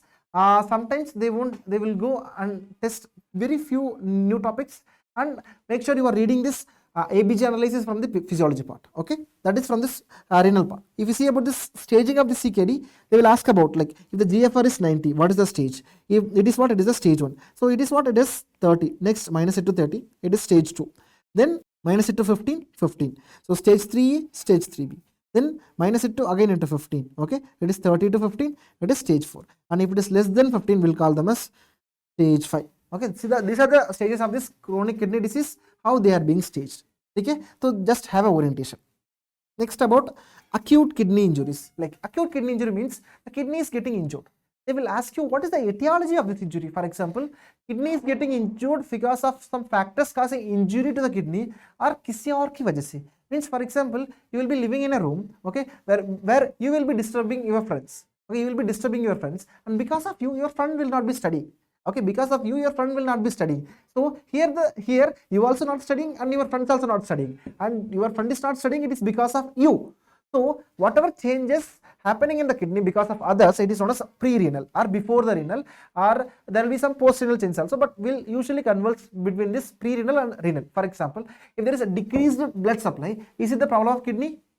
Is it problem of kidney? No, right? It is the problem of this shock, or this if there is any cardiac problems, or if there is any hypovolemic shock, then there will be decreased blood supply, obviously. So it will come under this pre-renal cause. Okay, this is the plan. Okay, abhi ke liye yahi to plan hai. Okay, then so remember this is the pre-renal and renal part. So renal part, so pre-renal, see, if there is less blood coming, so your kidney is perfectly okay. You are perfectly okay. You give me 4 chapters, or you give me 4 topics, I will read and tell you. Okay, so you are perfectly fine, right? Your friend is disturbing you here in a case of pre-renal. Friend is disturbing. So whatever you give, you will take output from it. So you won't make this urinary sodium. So you won't even give less sodium to this urine, and so your urine excretion of sodium will be less, and your osmolality. That's why if you get 10 water, out of which you absorb most of them, that's why the concentration of your urine will be more. So here the urine osmolality will be more, and urine sodium will be absorbed. So urine sodium will be less here. Okay, it will be less. Remember, it is less. Fine. Whereas this urine to plasma creatinine ratio, it will be more. Okay, itna yaad rakho. Bas itna yaad rakho. Okay, about this one. Okay. Then if you see about this renal pathology, then here kidney is not functioning, so it cannot reabsorb perfectly. So if there is a renal pathological or renal pathology, then the whatever water you give, it will leave them in the urine, so it won't concentrate, so that the urine osmolarity will be decreased. And if you see about this urine sodium, it will send more sodium into the urines because it is not absorbing, it will just say let's go, like that it is telling. So it is this increased urine sodium, okay, excretion. And about this urine to plasma creatinine, here if you see the kidney is functioning, so it is sending more creatinine to the urine part because we don't need creatinine in our plasma, right? Whereas here the urine creatinine is less because the kidney is not filtering, so the creatinine is not going into the urine. So these are the few differentiating factors that how you can differentiate this pre-renal from the renal kidney injury. Fine. And how will you define this kidney injury? There are different stages. Acute, in case of acute kidney injury stage 1, there will be 1.5 to 1.9% or 9 times the increase in the baseline of this creatinine, okay, or 0.3% of this per deciliter of this increase in this creatinine, okay. Whereas in stage 2 it is 2 to 2.9 from the baseline, whereas in stage 3 it is more than 3% increase in the 3 times increase in the baseline, or increase in the creatinine up to 4 mg per deciliter, and along with this there is a decrease in the EGFR. So just try to remember it is 1.5 to 1.9, then 2 to 2.9, then more than 3. So it is what? It is the 3 stages you need to remember about this acute kidney injury. Okay. Then we'll come into this nephritic and nephrotic part, and this is one of the important part because they will ask from pediatric part, medicine part, and the pathology part. Okay. Pediatric, medicine, and this part. So if you see about this nephritic syndrome, so nephritic syndrome, it is what you can remember by mnemonic of hoo-ha. Hoo-ha. Okay. It is what it is this hematuria, oliguria, hypertension, and azotemia, means increase in level of burn. Okay. Blood urea nitrogen. Next, if you see about this nephrotic syndrome, nephro, remember it is the fro. So there will be increased proteinuria in the urine. So urine will be having the more proteins, and there will be, because more proteins are going into the urine, obviously there will be a less protein into the blood. So that's why there is this hypoalbuminemia. And हमें पता है this albumin is responsible for a pressure which is known as oncotic pressure. So there is less oncotic pressure. So then the blood will start, the water will start accumulating into the tissues, causing this edema. Okay, and along with these proteins, the lipids also go out. It is known as lipiduria. So itna yaad rakho. Then if in pediatrics they will ask you what is the most common cause of nephrotic syndrome, it is what it is this disease which is known as minimal change disease, and it can be seen in a case of after immunization, any leukemia and lymphoma. So why it is minimal change? On light microscopy you will not see any changes, where in the case of electron microscopy you will see this podocyte effacement. Yeah, good Dr. Anar. Then about in adults, the most common cause of nephrotic syndrome in adults kya? It is this focal segmental glomerulosclerosis. Then it can be seen in a case of HIV patients, hypertension patients, and heroin use patients. And this also seen in a case of reflex nephropathy and any renal tissue loss injuries or any trauma. Fine. And next one is this membranous glomerulonephritis. So they will give you this question, like what is the most common cause of nephrotic syndrome in a case of elderly and cancer patients? Elderly and cancer patients, the most common cause of nephrotic syndrome kya? It is the membranous glomerulonephritis. It is the membranous glomerulonephritis. Yaad rakho. Then this membranous glomerulonephritis, it is because of this antibody against the phospholipase A2. Yeah. Then it can be due to this infection of Hepatitis B virus, malaria, leprosy, and syphilis. And this membranous glomerulonephritis, it will show this pattern which is known as spike and dome pattern. It is known as spike and dome pattern. Yeah. Thank you, Dr. Soulmate. Yeah, thank you.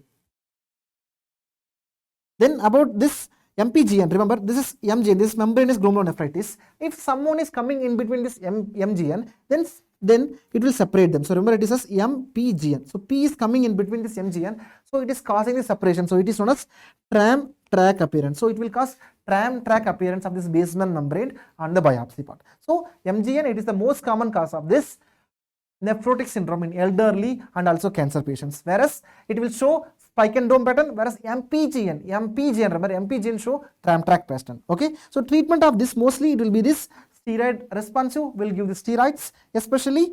Then if there is the steroid dependency, means once you remove the steroids, then if the patient is still means once you remove them, if the patient is having the recurrence, it is known as steroid dependent. The patient is dependent on the steroids, so you need to give cyclophosphamide in such cases. But if the patient is experiencing resistant, you are giving, keep on, you are keep on giving the steroids, but still the patient is not responsive. So then in such cases you can give cyclosporin. ठीक है, इतना याद रखो. Then we'll move on to this few nephritic syndrome. As I told, the clinical features include hoo-ha.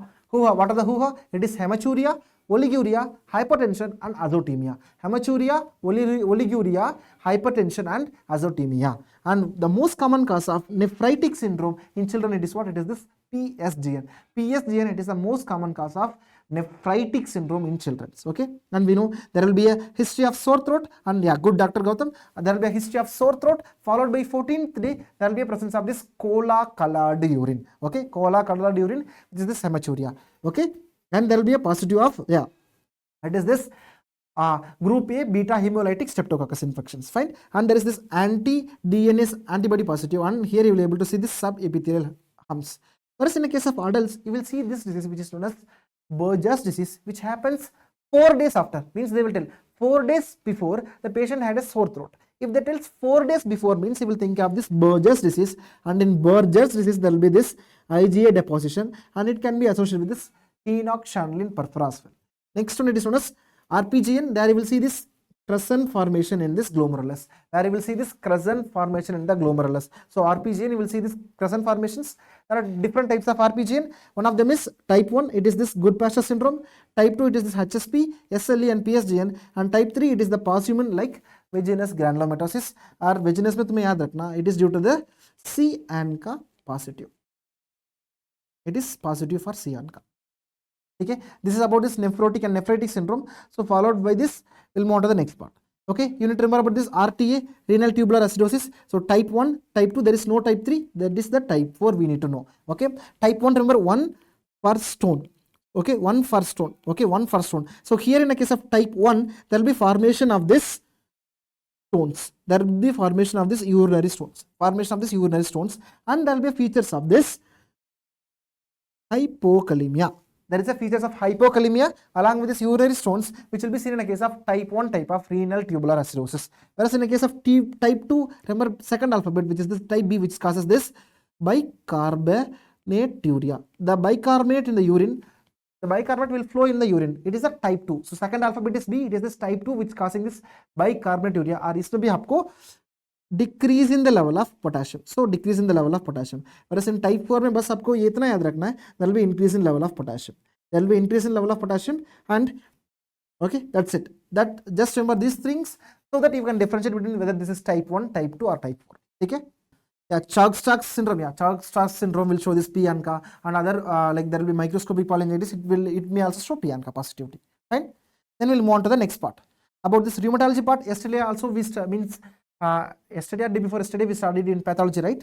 About this SLE, what are the diagnostic one? So just go and check once the antibody which we use, like most specific and most sensitively we use anti-double stranded DNA antibody, whereas most specifically we'll use anti-Smith antibody. And in kidney it is known as lupus nephritis. Okay, where you will be able to see this wire loop lesions. Okay, here there are few clinical manifestations I will tell you. It is this anti-DS DNA which is more sensitive, both sensitive and specific. Whereas specific one, it is anti-Smith, and if it is neonatal, the child will grow like cry. So it is known as RONA. So in a case of neonatal, it is anti-Ro. Whereas psychosis, it is ribosomal P antibody. Okay, so itna to aapko yaad rakhna. Yeah. In SLE, if you see the skin manifestations like this, malar rash which spares the nasolabial fold. Okay, then there will be the synovitis, means there will be involvement of these joints, and along with this serositis, means sera of like pleura and pericardium will be involving. So if there is pleuritis and pericarditis, these are the serositis. Next about there will be formation of this mucosal ulcers, are also known as oral ulcers, and there will be neuropsychiatric manifestation. जैसे हमने बताए थे, there will be ribosomal P antibody will be positive here. Then anemia, there will be features of this autoimmune hemolytic anemia, and renal, you will be able to see there is a presence of this lupus nephritis which causes this proteinuria, and there you will be able to see this light microscopically. You will see this wire loop lesions, especially in class 4 आपको बहुत ज़्यादा देखेगा और most commonly भी देखेगा. Fine. And in immunofluorescence, it will be showing this effect which is known as full house effect. ये भी हमने pathology में दिखा है. Just have a look into it also as well. Fine. Then we'll move on to this dermatomyositis. Dermatomyositis, you will be able to see this type of heliotropic rash around this eye. Okay, फिर उसके बाद this papules which on this back side of your knuckles, it is known as what? Gotron papules. And then here you will able to see on this side of your neck, you will able to see this around the shoulder region. This is known as shawl sign. Okay, shawl sign. Yeah, then for this diagnosis of this dermatomyositis, it is muscle. So we'll use this creatinine phosphate levels. Then we can use some other antibodies like anti-MDA5 and anti-TIF1 and anti-MI1. So just remember this as a sake, okay, because mostly they won't test in depth. Fine. And the investigation of choice, it is what it is, this MRI guided muscle biopsy, because there will be in body everywhere it is a muscle, right? But we should know where exactly the muscle is having inflammation. So where there is this perifascicular atrophy, there the MRI, with the help of MRI, will point out and will make the biopsy and will do this antibody testing as well.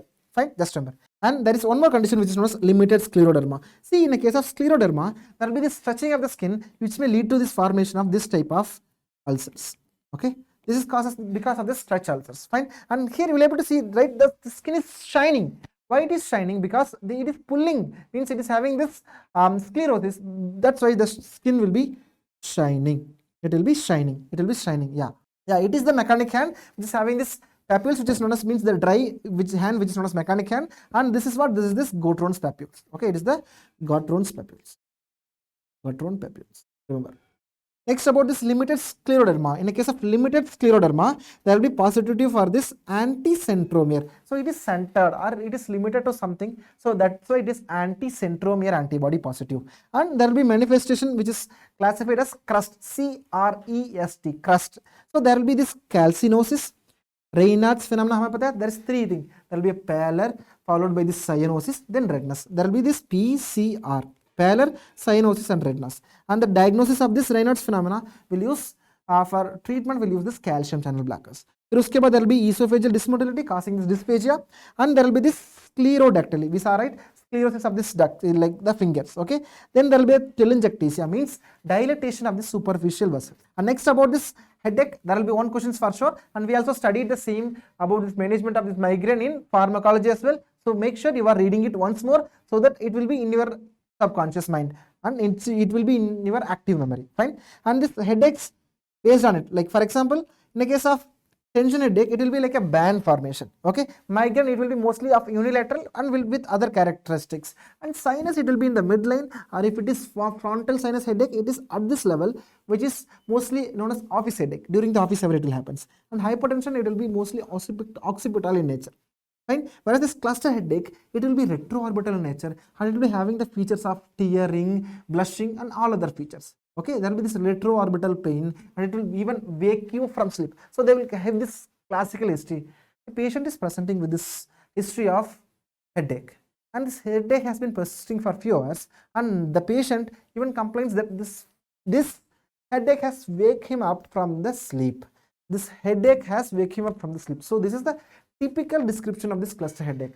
Next, if you see this description of this migraine, it will be pulsating, dhadkega, means it will be pulsating. Then it will be a one-day illness, it won't persisting for the longer duration.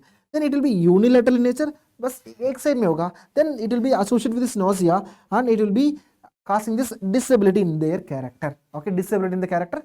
Sometimes it may be associated with this aura, matlab mujhe lag raha hai mujhe aayega karke. ठीक है? Then for treatment, we told in a case of mild, we'll use NSAIDs. In a case of severe attack or acute attack, we'll use this triptans. Okay, triptans like Zolmid triptan, rizatriptan and sumatriptan. Fine. And for prophylaxis, we can use propranolol, flunarizine and valproate. Okay, and also there is one more drug which is known as topiramate.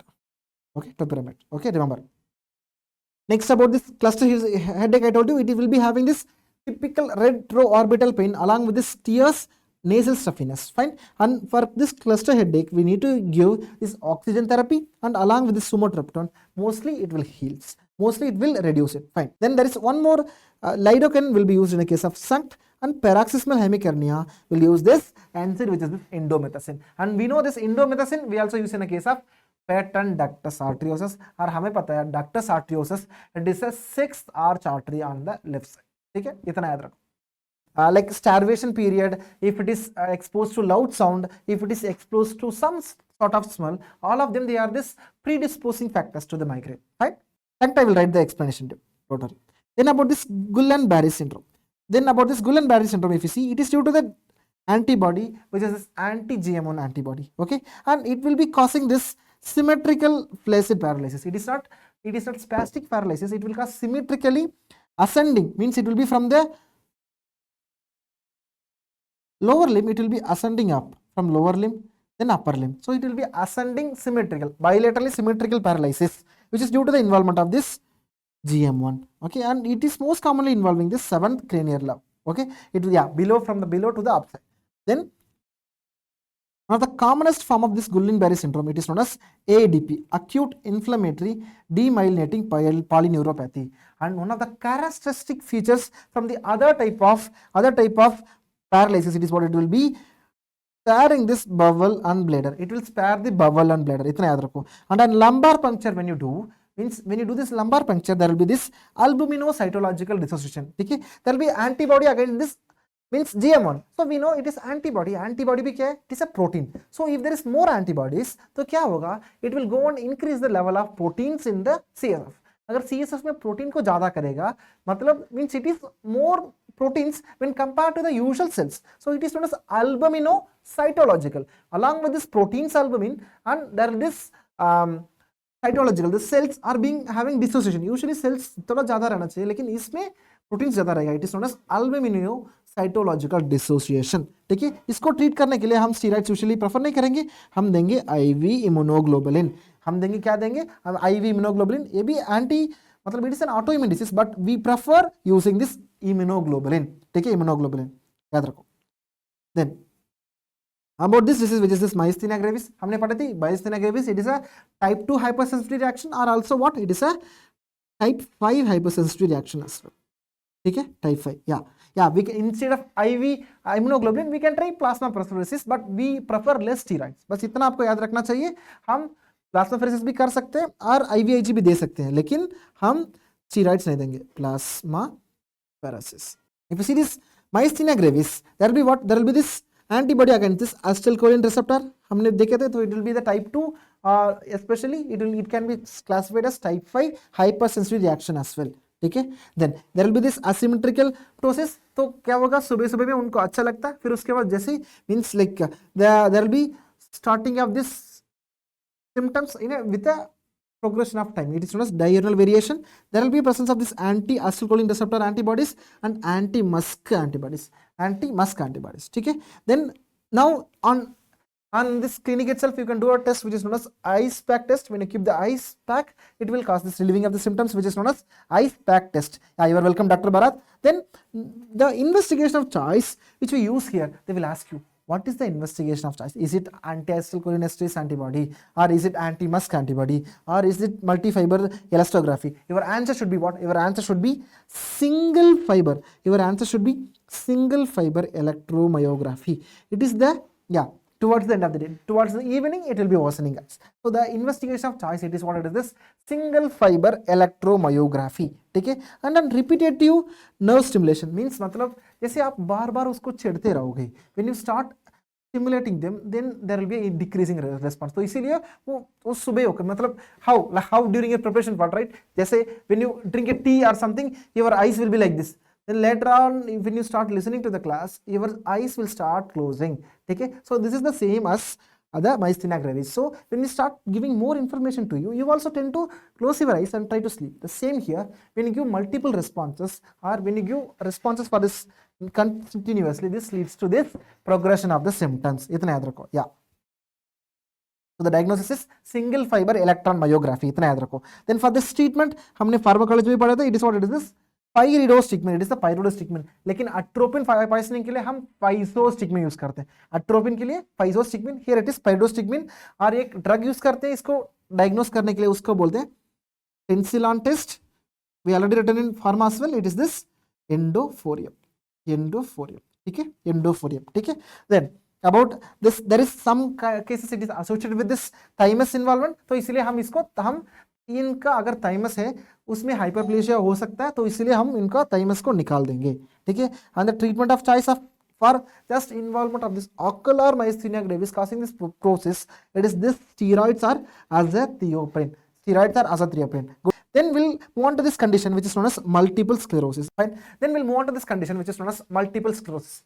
AB एक autoimmune disease है. It causes क्या? It causes demyelination of this nervous system. So because of this demyelination क्या होगा? Here when you do this imaging, it is what it is known as, it is a MR imaging, especially this MR imaging which is known as FLAIR. ठीक है, हमें पता है कि CSF के अंदर के मतलब ये वेंट्रिकल्स के अंदर फ्लूइड है, ठीक है, and this is what this periventricular, this is this periventricular changes which is be seen. So we know that if we need any changes near to the ventricle, ये fluid हमें disturb बिल्कुल नहीं करना है. So this is what this is known as fluid attenuation inversion recovery sequence. Okay, it is known as fluid attenuation inversion recovery sequence, which is used as a radiological method for this multiple sclerosis. इतना याद रखना, ठीक है. So this periventricular lesions will be characteristically called as, ठीक है, Dawson fingers. We call them as like a fingers. It is known as Dawson fingers. Fine.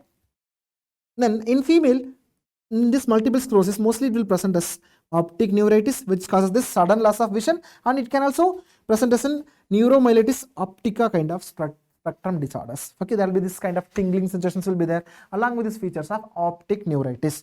Okay, and it is usually unilateral in nature and it will be gradual in nature. Yeah, it can produce this Utah phenomenon as well. A good doctor, like once you take a hot shower, this symptoms tend to progress. Okay, so if for this management of this multiple sclerosis, okay, agar acute episode hai, then we'll give this steroids, which is this methylprednisolone. For prevention we'll give this beta interferon, okay, or other monoclonal antibiotics like natalizumab. It is natalizumab. Fine. And for PPMS, primary progressive multiple sclerosis, will give this ocrelizumab.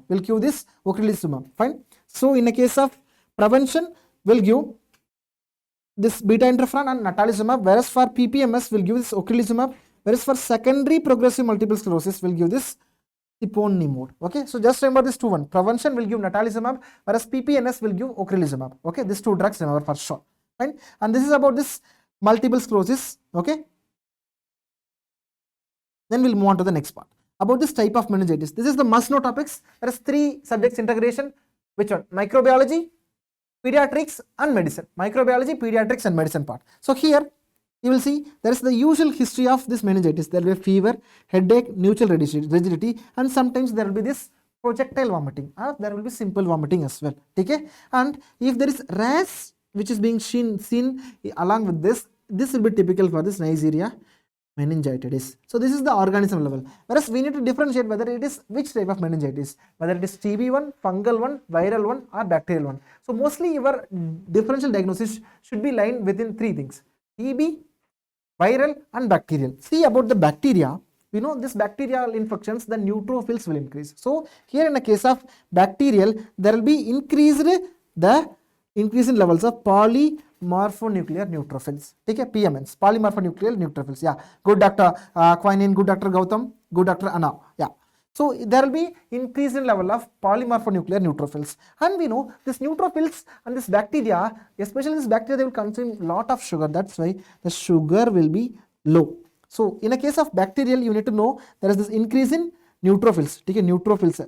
If neutrophils written, just close your eyes and go for bacterial. Fine. Here we know there will be associatedly there will be decrease in serum levels will be there, and proteins will be more because there is inflammation going on because of this infection. So the proteins will be more here. So इतना याद रखो. Whereas in a case of virus, उनका कोई लेना देना नहीं है because they walk on inside the cell. So what they will do, they will increase this lymphocyte. Okay. Mono means mononuclear cells like lymphocytes. Then उनका ग्लूकोज भी नहीं चाहिए, तो इसी वजह से वो ज्यादा इन्फ्लेमेशन भी नहीं करेंगे. So in case of viral there will be normal protein and normal glucose, whereas in a case of TB there will be same lymphocytes will be there, but TB it is a bacilli, so obviously it will consume the glucose, so there will be a decrease in glucose, and TB there will be a high level of proteins. अगर बहुत ज्यादा level है उसको बोलेंगे कोब web कोयागुलम, will known as Cobb-Webb diagram. Yeah, good guys. So your differential diagnosis should be between TB and viral if the cells are lymphocytes. So lymphocytes से then TB हो सकता है या HIV हो सकती है, sorry, any viral infections हो सकता है. Okay, so in a case of viral there will be normal sugar and normal proteins, whereas in a case of TB there will be a decreased sugar and increased protein. इतना याद रखो. Okay, And the final part of this neurology one, it is this motor neuron disease. Okay. Then about this motor neuron disease, it is due to this hexanucleate repeat disorders. Okay, we studied this trinucleate repeat disorders. For example, our Friedreich's ataxia were GAA, and Huntington's chorea, Hunter always keeps a cage, so CAG repeats. Whereas this motor neuron disease, it will be a hexanucleated tied repeat disorder. It is a hexanucleated repeat disorder, and there are different types. There might be involvement of this lower motor neuron. Okay, see, if there is involvement of this lower motor neuron, it will be a flaccid paralysis. It will be like this. Means if you tell the patient to lift, the patient cannot lift. But when you touch and see, the hand will be like this. Means whatever you do, it will be flaccid. It won't be it won't be stiff. It will be flaccid. This is known as flaccid paralysis. Okay, and because of this, there will be absent reflex as well. Like for example, you do this wrist reflex or any other reflex like bicep reflex or tricep reflex, like none of them, they will come out to be positive. So because of this flaccid paralysis in the case of lower motor neuron. Okay, and usually it will be associated with this muscular atrophy, and this happens because of this involvement of this anterior horn cells of the spinal cord. हमें पता है this all of this lower motor neuron, it will go on in connection with this anterior horn cell of the spinal cord. So if there is any lesion over there, it leads to this flaccid paralysis. It is this lower motor neuron type. Okay, and in bulbar palsy, remember bulbar palsy, वो ना P सकते हैं ना बात कर सकते हैं. So they cannot even have a drink because they'll be having this agitations because of this loss of gag reflex. They will cough, this will enter into this airway, and they cannot speak because they'll be having this tongue difficulties as well. Yeah, okay, that's you remember.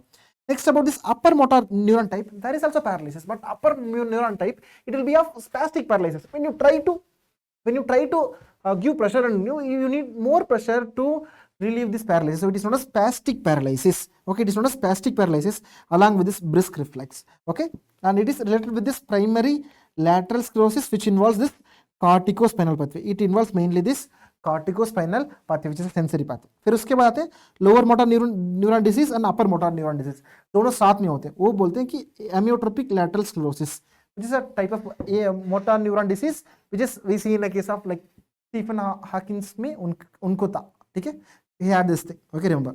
Then there is this gradual, means usually this amyotrophic lateral sclerosis, there will be combination of both. Okay, there will be combination of both upper motor and lower motor. Yeah, here you will be able to see that it will be gradual in onset, and for years they will be asymmetrically, it will be progressive, and followed by this here the knee, ankle and left, it will be lower, there will be upper motor neuron type. Okay, so it will be brisk in nature, whereas biceps may be absent. Okay, and the death is mainly due to this because it is progressive. The death is mainly because of this respiratory failure. Okay, respiratory failure, और इसको treat करने के लिए हम riluzole और edaravone देते हैं. Okay, riluzole would be used for this amyotrophic lateral sclerosis. इतना याद रखो.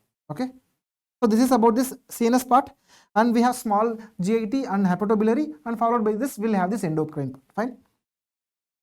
Then GIT you need to know mainly from the surgical perspective. अगर तुम्हें gastro मतलब medicine gastro देखना तो तुम्हें देखना means there is usually there will be alcoholic patient who is presenting with history of, दो चीज का हिस्ट्री वो लेकर आ सकते हैं. ठीक है, ज्यादा पी लिया और ज्यादा खा लिया तो क्या करेंगे उसके बाद वो उल्टी करेंगे. They will be having this vomiting episodes. So in a case of vomiting episodes, if vomit is coming and the vomit is coming with some part of blood, okay, the vomit is coming with blood, just blood, okay, simple blood, then without any complaints the patient is normal, but he is coming in the morning and telling you, doctor, I just vomited some blood and he is vitally stable, he is normal, then it is what? Then it is the Mallory Weiss syndrome. So if it is just superficial mucosal bleed, the patient is telling you, then it is what? Then it is Mallory Weiss syndrome. Whereas Boerhaave syndrome, if you see, this will be a huge reflex, this will be a big reflex, where this upper end of this esophagus also closed and lower end will tend to close, and this esophagus will be constricting between these two ends.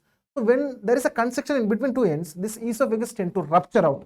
So this rupturing of the esophagus and spillage of this content into the mediastinal cavity, इसको बोलेंगे Boerhaave syndrome. इसको बोलेंगे Boerhaave syndrome. So इतना याद रखो, it is known as Boerhaave syndrome. So it is a complete rupture. So Boerhaave, it is the complete rupture, whereas Mallory Weiss, it is a very superficial and mucosal rupture.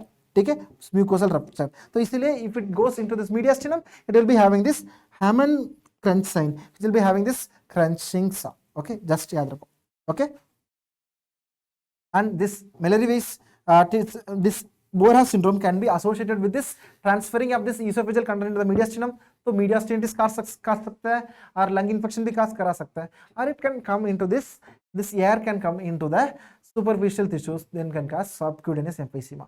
So these are the differentiating factor. How will you differentiate from this malarial base from this Boerhaave syndrome? Okay, yeah, you will see this Meckel's triad in a case of Boerhaave syndrome. Meckel's triad, बढ़िया Meckel's triad. Then about this ulcerative colitis and Crohn's disease, you need to know about this management part. Like mostly तुम्हें पता means like they know this, you know Crohn's disease हम क्या देखेंगे, there will be this cobblestone mucosa देखेंगे, there will be presence of this strictures fistula along with the presence of transmural involvement. Yeah, बढ़िया Dr. Gautam, involvement. Yeah, good. Skip lesions, yeah, skip lesions which causing this cobblestone papillae and along all these features. And yeah, whereas in a case of ulcerative colitis हमें पता है it is more superficial, so there will be this continuous involvement and it is superficial in nature. ठीक है, इतना याद रखो. But mostly they will test you about this management of this ulcerative colitis and Crohn's disease. तो mild में क्या करोगे, moderate में क्या करोगे, severe में क्या करोगे. तो ulcerative colitis it's better to have because when you treat it will heal. So for ulcerative colitis, for initial management you will give this 5-ASA amino salicylic acid और मिसलामिन. ठीक है, तो माइल्ड टू मॉडरेट के लिए हम 5-ASA देंगे.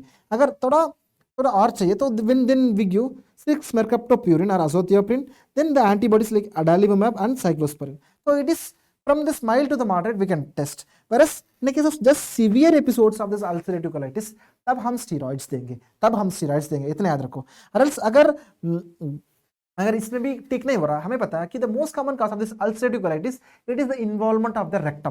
तो हम इसको निकाल सकते हैं. तो will do this proctectomy and ileoanal pouch anastomosis. तो ये करेंगे तो means the disease factor will be removed off, so there will be big relief to the patient. Okay, this is the management protocol for this ulcerative colitis. लेकिन Crohn's disease ना बहुत खतरनाक disease है. Crohn's disease is a खतरनाक disease because if you see here there is a formation of strictures, fistula, तो obstruction cause कर सकता है. Then this will produces this, this produces this type of string sign of contour because of this constriction. String sign of contour. Good. Yeah. You can use sulfasalazine as well. Yeah, good for ulcerative colitis. ASA, that is ASA. For initially if you see, for induction if you see just you give nutritional therapy, you won't give enteral nutrition, you give TPN. Okay, for mild to moderate disease you start with steroids, budesonide, enema, then prednisolone, then 6 mercaptopurine, azothioprine and followed by this infliximab and adalimumab. तो ये सारे हम सिर्फ mild to moderate में ही दे चुके हैं. Whereas in a case of severe disease you need to give all these things along with this natalizumab and certolizumab, along with this natalizumab and certolizumab and with total parenteral nutrition. So if there is any induction then we give TPN, और if there is any severe disease तभी भी हमें TPN देने की जरूरत है. ठीक है, whereas in a case of Crohn's disease में हम steroids तब देंगे when there is an induction, whereas in a case of maintenance there is no role of steroids in a case of Crohn's disease, whereas steroid play a crucial role in a case of ulcerative colitis. ठीक है, बस इतना याद रखो. Then we'll move on to this types of hepatitis.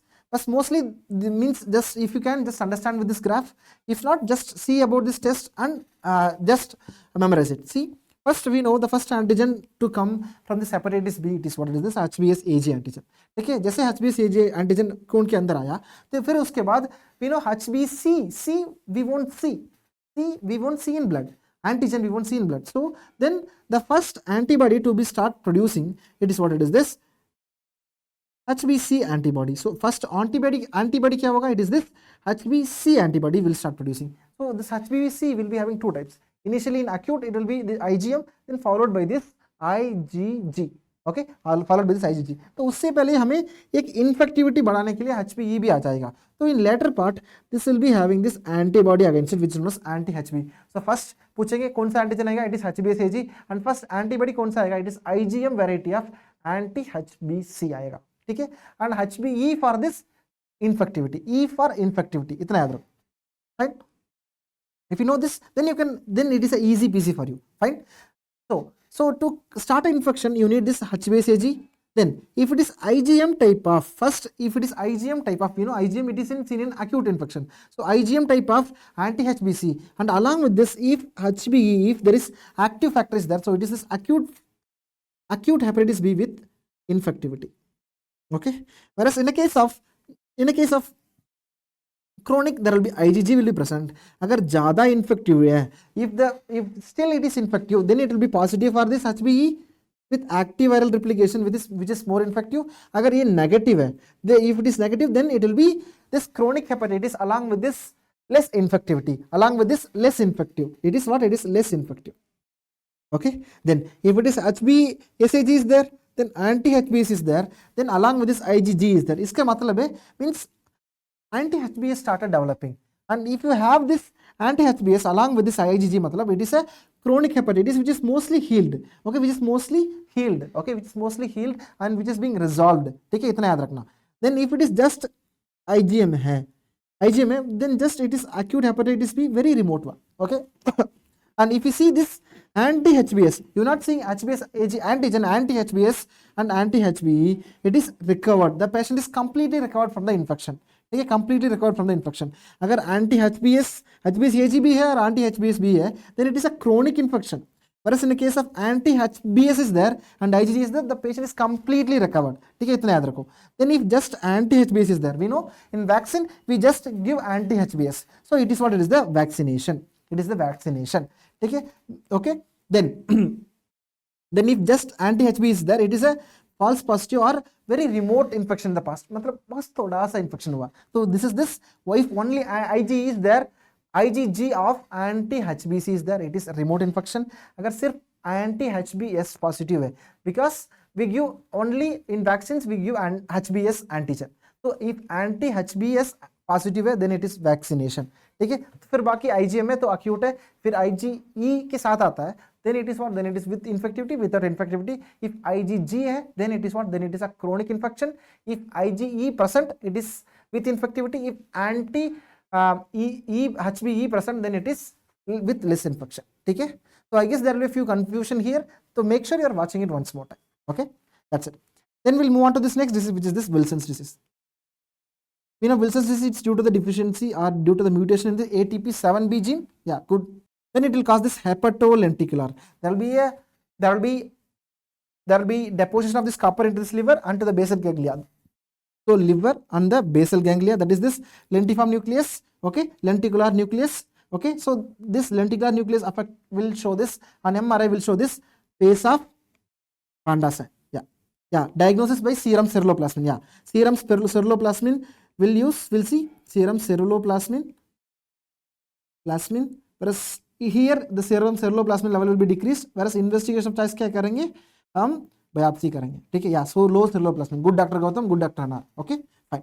Next, here for management we can use this copper chelators like triantrin and D-penicillamine, whereas drug of choice in a case of maintenance phase में हम zinc देंगे, वो भी एक kind of chelatory act करेगा. Whereas for neurological manifestations we can use tetrathiomyl butyrate. Okay, tetrathiomyl butyrate. ठीक है, याद रखो. Then remember about this conjugated and unconjugated bilirubinemia. Just remember this mnemonic DRC.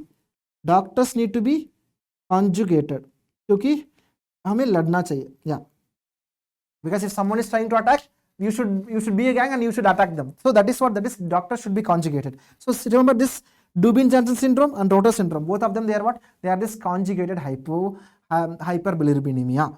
Okay? Whereas in a case of unconjugated bilirubinemia, there are two syndromes, Crigler-Najjar and Gilbert. Crigler-Najjar and Gilbert. See, Crigler-Najjar, it is the severe one. Okay, it is the severest one because there will be low activity or absence of this glucouronal transferase. Agar type 1, it is most severe one which is absent. Whereas here it will be decreased in quantity. Okay, we know this. Yeah, we know this. Usually this unconjugated hemoglobin like bilirubin will be converted into this conjugated by this glucouronal transferase.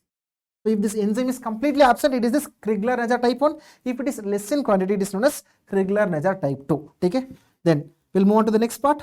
Dubin-Johnson, याद रखो, it is the MRP2 gene defect. Okay. Like window period is the period where usually like you won't able to detect this presence of antibodies. Okay, you won't able to detect the presence of antibodies. बस उतना याद रखो. And about this liver cirrhosis, mainly we know there is this Compensated liver cirrhosis means in steatosis followed by this compensated and decompensated liver cirrhosis. Mainly वो क्या पूछेंगे कि what are the complications of this liver cirrhosis? Complications क्या क्या हो सकता है? Yeah, Gilbert syndrome mostly it is a decrease in enzyme, but it won't manifest. It will manifest only in kind of stress like infections, or you are under stress, or because of any other comorbidities. तभी सिर्फ Gilbert syndrome it will manifest करेगा. ठीक है? Then about this liver cirrhosis, especially we'll see about the complications. One of them is esophageal varices. We know this esophageal varices, it can cause bleeding. So in a case of bleeding, it can be two things. There is a esophageal varices is present and bleeding naiva means there is no bleeding. Then we need to give noderal and propranolol to prevent the bleeding. Okay, and as yearly we need to go in and we need to intervene it. Okay, then if there is already bleeding happening and along with this low BP, first तुम्हें क्या करना है? First तुम्हें cannula डालना है.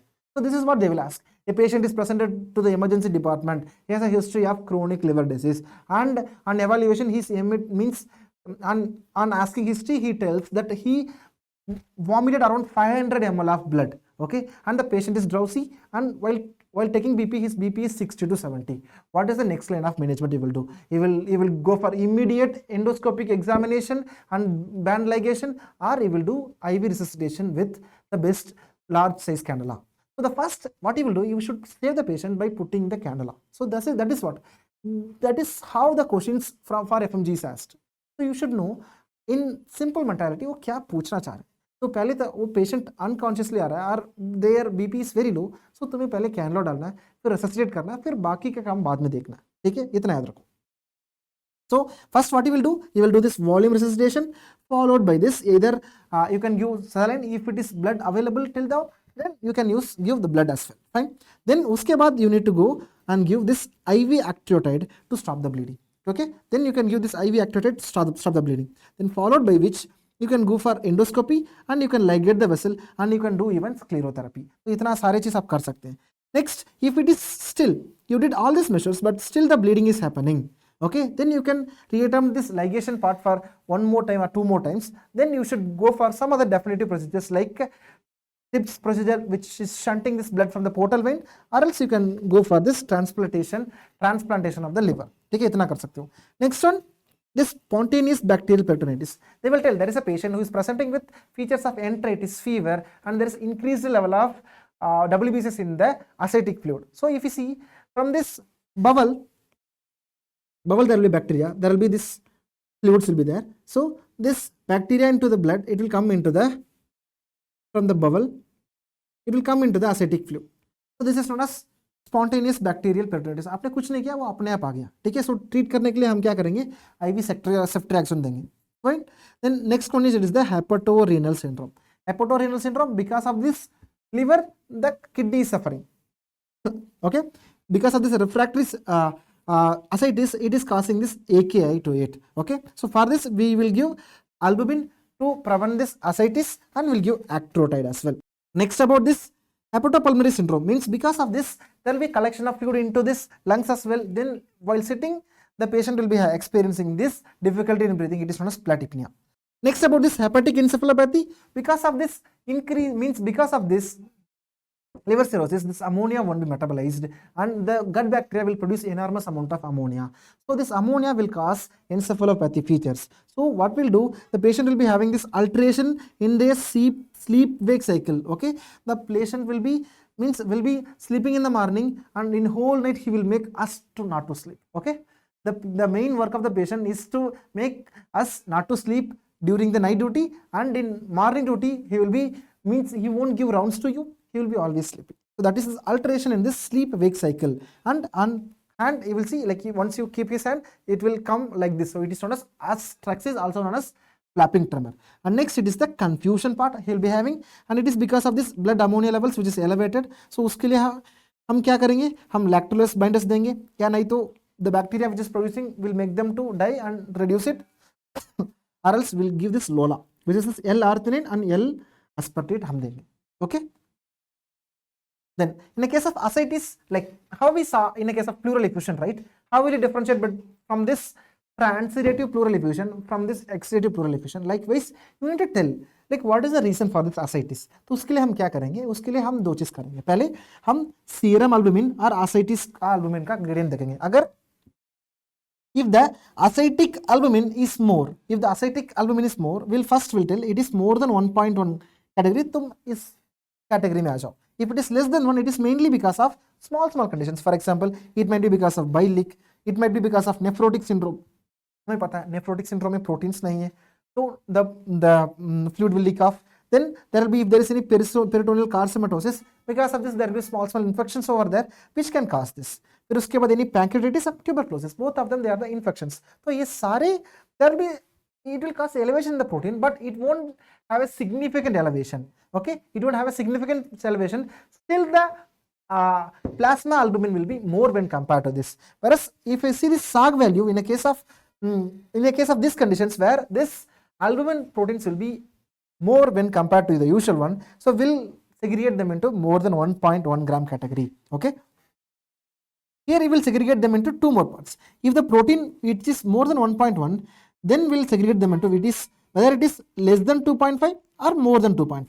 If it is more than 2.5 means the liver is letting this protein to go, means the liver is normal here in such cases.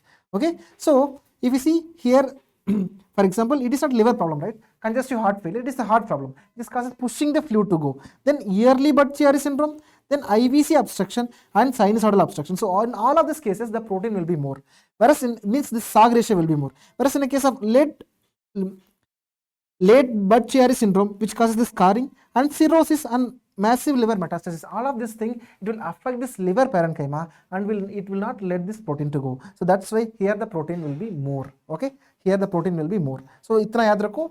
This is how simply you can try to remember about this SAG ratio. Okay, so mostly they will ask for in your grant test in most of the platforms, but they will tend to refrain in the main examination क्योंकि थोड़ा ये मुश्किल लगता है. ठीक है. Then we came to the final part of our medicine part, which is this endocrinology. Okay, we'll take another 10 minutes to finish this one. Okay. If you see about this diabetes mellitus, हमें DKA में management करना है. You know, in a case of DKA, there will be acidosis. Okay, there will be acidosis, and it is because of this mostly type 1 diabetes mellitus. So हमें क्या करना है? Because of this acidosis, there will be dehydration will be there. There will be more vomiting will be there. Okay, there will be more vomiting will be there. So in such cases, what will happen is that we need to replace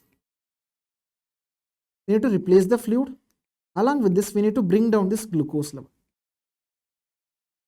Yeah, we need to bring down this glucose level. So हमें fluid देना. So mostly we'll prefer this giving oral. Then along with this fluid, we'll bring down this glucose level with this IV regular insulin. Okay, and we know this ketoacidosis. This ketoacidosis will diagnose based on this ketone body, which is this beta hydroxyl butyrate level. Based on this beta hydroxyl butyrate level, इतना याद रखो. So here we'll give oral means regular insulin, which is given as IV. Okay, then we'll need to keep in mind about this potassium levels as well. In the case of diabetic ketoacidosis, and once you give insulin, there will be a decrease in glucose level, and once it is a nominal level, you need to start supplement with the glucose as well. So you need to give here insulin along with this IV fluids. Then about few oral hypoglycemic drugs. So whatever the patient might be, we'll start with usually metformin 500 mg. So remember, and there will be no risk of hypoglycemia, and it causes maximum reduction in the HbA1c. And as a side effect, it can cause megaloblastic anemia and lactic acidosis. ये दो चीज कर सकता है. One is this megaloblastic anemia. Next one is the lactic acidosis. And next group of drugs, they are known as glitazones. Rosiglitazone, pioglitazone. They are this PPR gamma agonist. Okay, they are activating the stimulating of this PPR gamma, and they reverse this insulin resistance. Okay, and but the problem is that they will be having this hepatotoxicity, but the maximum hepatotoxicity will be seen with proglitazone.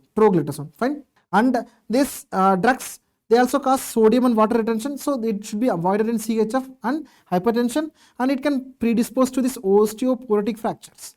Okay, just remember. And it can cause MI, and it can cause urinary bladder carcinoma as well. Okay, the MI is by this ROSI, and urinary bladder is be mostly by this pyoglitazone. Okay, you just see one more time because it is bit difficult to cramp, but you try to remember, at least know about this metformin. It causes this megaloblastic anemia and lactic acidosis. Fine. And here this one hepatotoxicity will be caused by this most of these glitazones. Fine. And about this acarbose, we know it inhibits this intestinal absorption of this carbohydrates. Okay. So because if it inhibits this absorption of this carbohydrates, तो क्या कर सकता है? तो it will cause staying of this carbohydrates into this bowel. तो ये क्या होगा? It will cause increase in the formation of gas. तो flatulence ज़्यादा होगा. So it is contraindicated in the case of inflammatory bowel disease. And we have this GLP-1 analog and GLP-2 analogs. Remember this one analog which is used in a case of type 2 diabetes mellitus like exenatide and liraglutide. Whereas this type 2, it is used in a case of short bowel syndrome, where if because of some disease, for example inflammatory bowel disease, you removed some part of colon, or because of obstruction you removed some part of small intestine. In such cases there will be a small amount, like less than 200 centimeter of this bowel will be left. So in such cases you will use this GLP-2 analogs. Okay, and we have this next more class which is known as DP. Remember Sita is a ladki, so if ladki hai then she should keep a good DP. So remember DP P4 inhibitors, which is the sitagliptin. It is the sitagliptin, and we know it causes pancreatitis side effects, and most of the gliptins it causes renal failure, whereas linagliptin can be used in a case of renal failure because it undergoes metabolism in the liver. Okay. Next one, this is the SGLT2 inhibitors. We know this SGLT2 inhibitors क्या करेगा? It will block the absorption of this glucose from the kidney. So it will cause glucosuria. So they will give you the history. There is a patient who is taking a oral anti-hypoglycemic drugs, and these drugs, because of this taking this drug, the patient is experiencing this increase or recurrent episodes of urinary tract infection. So he is experiencing this case of urinary tract infection. So this is typical for this case of SGLT2 inhibitors usage. Remember. Next about this Graves' disease, we know this Graves' disease, it is the increased thyroid hormone. Yeah. Then about this autoimmune diseases, you just remember this Graves' disease, it will be having this glitazone can also cause glucosuria. Gliflozins, that is what? This is this SGLT2, these are this gliflozins. Remember, glucose flows in urine. That is gliflozins. Okay, glucose flows in urine. That is this gliflozins. That's why it causes glycosuria. अगर glucose आ रहा है urine में तो मजा ही मजा है. This bacteria will go into the urine and it will cause growth. That's why it causes this UTI. Okay, I guess you got it, guys. Okay. Then about this Graves' disease, we see it will be associated with this HLA association of HLA-B8 and DR3. HLA-B8 and DR3, and it will be antibody against this thyroglobulin and thyroid peroxidase and thyroid stimulating hormone. So ये क्या करेगा? It is an antibody. It won't go and decrease it. It would go and still stimulate. Means it will go and ungli करेगा. Means it will go and stimulate the thyroid gland. जैसे ungli करेगा वो छिड़ेगा. मतलब it will cause means it will cause irritated and it will cause production of this more thyroid hormones. Right? So it will be presented with these features of ophthalmopathy, like thyroid ophthalmopathy, you know, right? Acropathy, thyrotoxicosis, and few dermopathy conditions. Remember, and we know this will be increased by this T3, T4 will be increased, and because of this feedback mechanism, TSH will be decreased. Okay, तो इसके लिए हम क्या करेंगे? तो diagnose के लिए we can use this method which is detecting this long-acting thyroid stimulating antibody. और ट्रीटमेंट के लिए हम कार्बेमेजोल या मेथामेजोल दे सकते हैं, लेकिन प्रेगनेंसी का फर्स्ट मंथ में आप बाइक में भी चल सकते हो या बस में भी चल सकते हो और कार में भी चल सकते हो, लेकिन after 2 months you should go only in car because you will become posh and you will be given more care, right? So remember, in second and third trimester you will use carbamazole, लेकिन first trimester में you can use any public transport, that is this propyl thiouracil. So propyl thiouracil it is used in first trimester, but second trimester में हम car से चलेंगे, that is this carbamazole. ठीक है? Yeah, that's it. Remember. Next about this Hashimoto thyroiditis, it is the most common cause of hypothyroidism. It is the most common cause of hypothyroidism है, ठीक है? And it causes this antibodies against TPO and thyroglobulin and TSH receptor, and it's related to this CD4 and CD8. And on evaluation you will be able to see this Hürthle cells and lymphocytes, and clinically there will be enlarged thyroid gland. Sometimes that might be painful as well. And finally it will be resulting in hypothyroidism. अगर hypothyroidism है then we'll give thyroxine as a supplement. Okay, thyroxine देंगे as a supplement. Fine. And about this men syndromes तुम्हें याद रखना this PAPI, Okay, see, pituitary tumor, parathyroid tumor, and pancreatic tumor. This is seen in a case of Merz syndrome, which is this MEN1 syndrome. Okay, which is this MEN1 syndrome. 2A, it is known as Sippel syndrome. Sippel syndrome, remember it is TAP. Okay, thyroid malignancy, which is this medullary carcinoma thyroid. हमें पता है medullary carcinoma, it produces this calcitonin, so we'll use them as tumor marker, and it produces a cal type of amyloidosis. Okay, then it is thyroid malignancy, and A for adrenal pheochromocytoma, then P for parathyroid adenoma. P for parathyroid adenoma. Okay, then about 2B, which is this meant to be, which is also due to this red gene mutation. Here there will be this thyroid malignancies and adrenal. There will be TA, and along with this other features, there will be this marfanoid habits and ganglioneuromas. Marfanoid habits and ganglioneuromas. If MEN1 along with this gonadal tumors, it is what it is, this MEN4 syndrome. It is the MEN4 syndrome. Yeah. And this hyperparathyroidism, mostly they will tell there is a patient who is presenting with features of hypercalcemia like renal stones, abdominal moans, psychotic gones. So this will be mentioned in the questions, and there will be increased level of PTH, and there will be increased level of calcium. And on X-ray, you will be able to see there is small lucent areas where there is a filling of blood. So it is known as due to the hemorrhage. So it is known as brown tumor. Or mainly you need to know there is on medial side there will be this absorption. On radial aspect you will see subperiosteal bone absorption in the phalanges, and you will see this alternative bands. It is known as regurgitive bands, and this is the brown tumor. And on skull you will see the salt and pepper skull. And for diagnosis you will use this Sestamabi scan for this hyperparathyroidism. Okay, and Con syndrome, remember Con syndrome, it is the overproduction of this adrenal hormones. Okay, there is a tumor of this adrenal gland which is causing this Con syndrome. Okay, and so there will be overproduction of this aldosterone which causes this hypertension and hypokalemic alkalosis. हमें पता है, means it will go and act on this ENaC channel. If it go and act on the ENaC channel, it will absorb more sodium and it will send more potassium to the outside and also more hydrogen to the outside. So क्या होगा? If more potassium and hydrogen goes out, then the body will go under this metabolic alkalosis and there will be hypokalemia. तो यही होगा.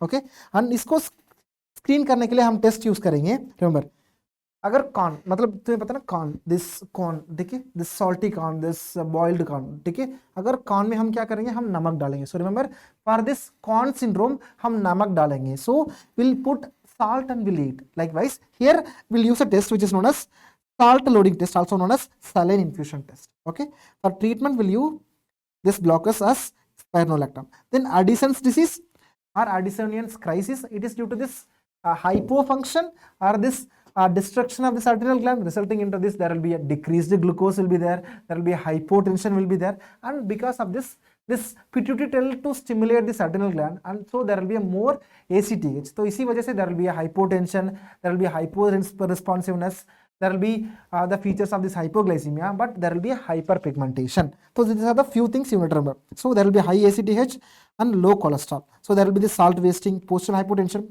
hypoglycemia and hyperpigmentation. तो इसके लिए हम क्या करेंगे? We'll do this test which is known as ACTH stimulation test. ठीक है, बस इतना याद रखो. And finally, the final slide for medicine, it is the Cushing syndrome. The Cushing syndrome, what is the earliest change you will see? It is known as what? It is known as dineural variation. It is the dineural variation change of this cortisol. Fine. And this clinical features, there will be this central obesity or centripetal obesity along with this lean limbs. Okay, centripetal obesity. And this is what? This is this lemon on stick appearance. And this will be having this same goal. There will be this moon faces. Okay, moon faces will be there, and there is a presence of this hair. So large hair will be there, moon faces, and with more hairs on the bodies. And on screening, you will use 24-hour urinary cortisol level, and if it is increased, then we'll use this overnight dexamethasone suppression test. Overnight dexamethasone suppression test. Okay, usually we'll use low dose dexamethasone suppression test, but to differentiate between these other ectopic secretions like Cushing syndrome, like to differentiate it, we'll use this high dose dexamethasone suppression test. बस इतना याद रखो. Yeah, there will be this purple stains will be there. There will be features of this hypertension will be there. ये सारे आपको and hump will be there. These are the features of Cushing syndrome. Okay, Cushing syndrome. And finally, if you see this type of patient, the history will be given. There is a patient who's underwent hip replacement surgery and now presenting with features of breathlessness. Okay, he's on bed rest for 5 days. Okay, and this X-ray will is given. What is the diagnosis you will think of, guys? Yeah, good, Dr. Anar. It is the pulmonary thromboembolism. And in the case of pulmonary thromboembolism, the chest X-ray feature include this Hampton's Kump, and there is this few more signs like there will be this Fletcher sign and there will be Pallas sign, where this right pulmonary artery will be enlarged. So these are the features of what? These are the features of pulmonary thromboembolism. And on ECG, you see the most common feature, it is the tachycardia. And there is S1, Q3, T3 will be there. So, okay, just it is also one of the ECG findings in pulmonary thromboembolism. Okay, and to diagnose it, what he will do? He will do CT pulmonary angiography, and for whether the presence or absence, we do D-dimer. So for screening, we'll do D-dimer. For definitive diagnosis, we'll do S1, Q3, T3. For definitive diagnosis, we'll do what? We'll do the CT pulmonary angiography. D-dimer. Okay, remember. So that's it, guys. That's it. The most important must-know topics you need to remember for this medicine part. I know it took bit time, but it will be what for sure. Okay.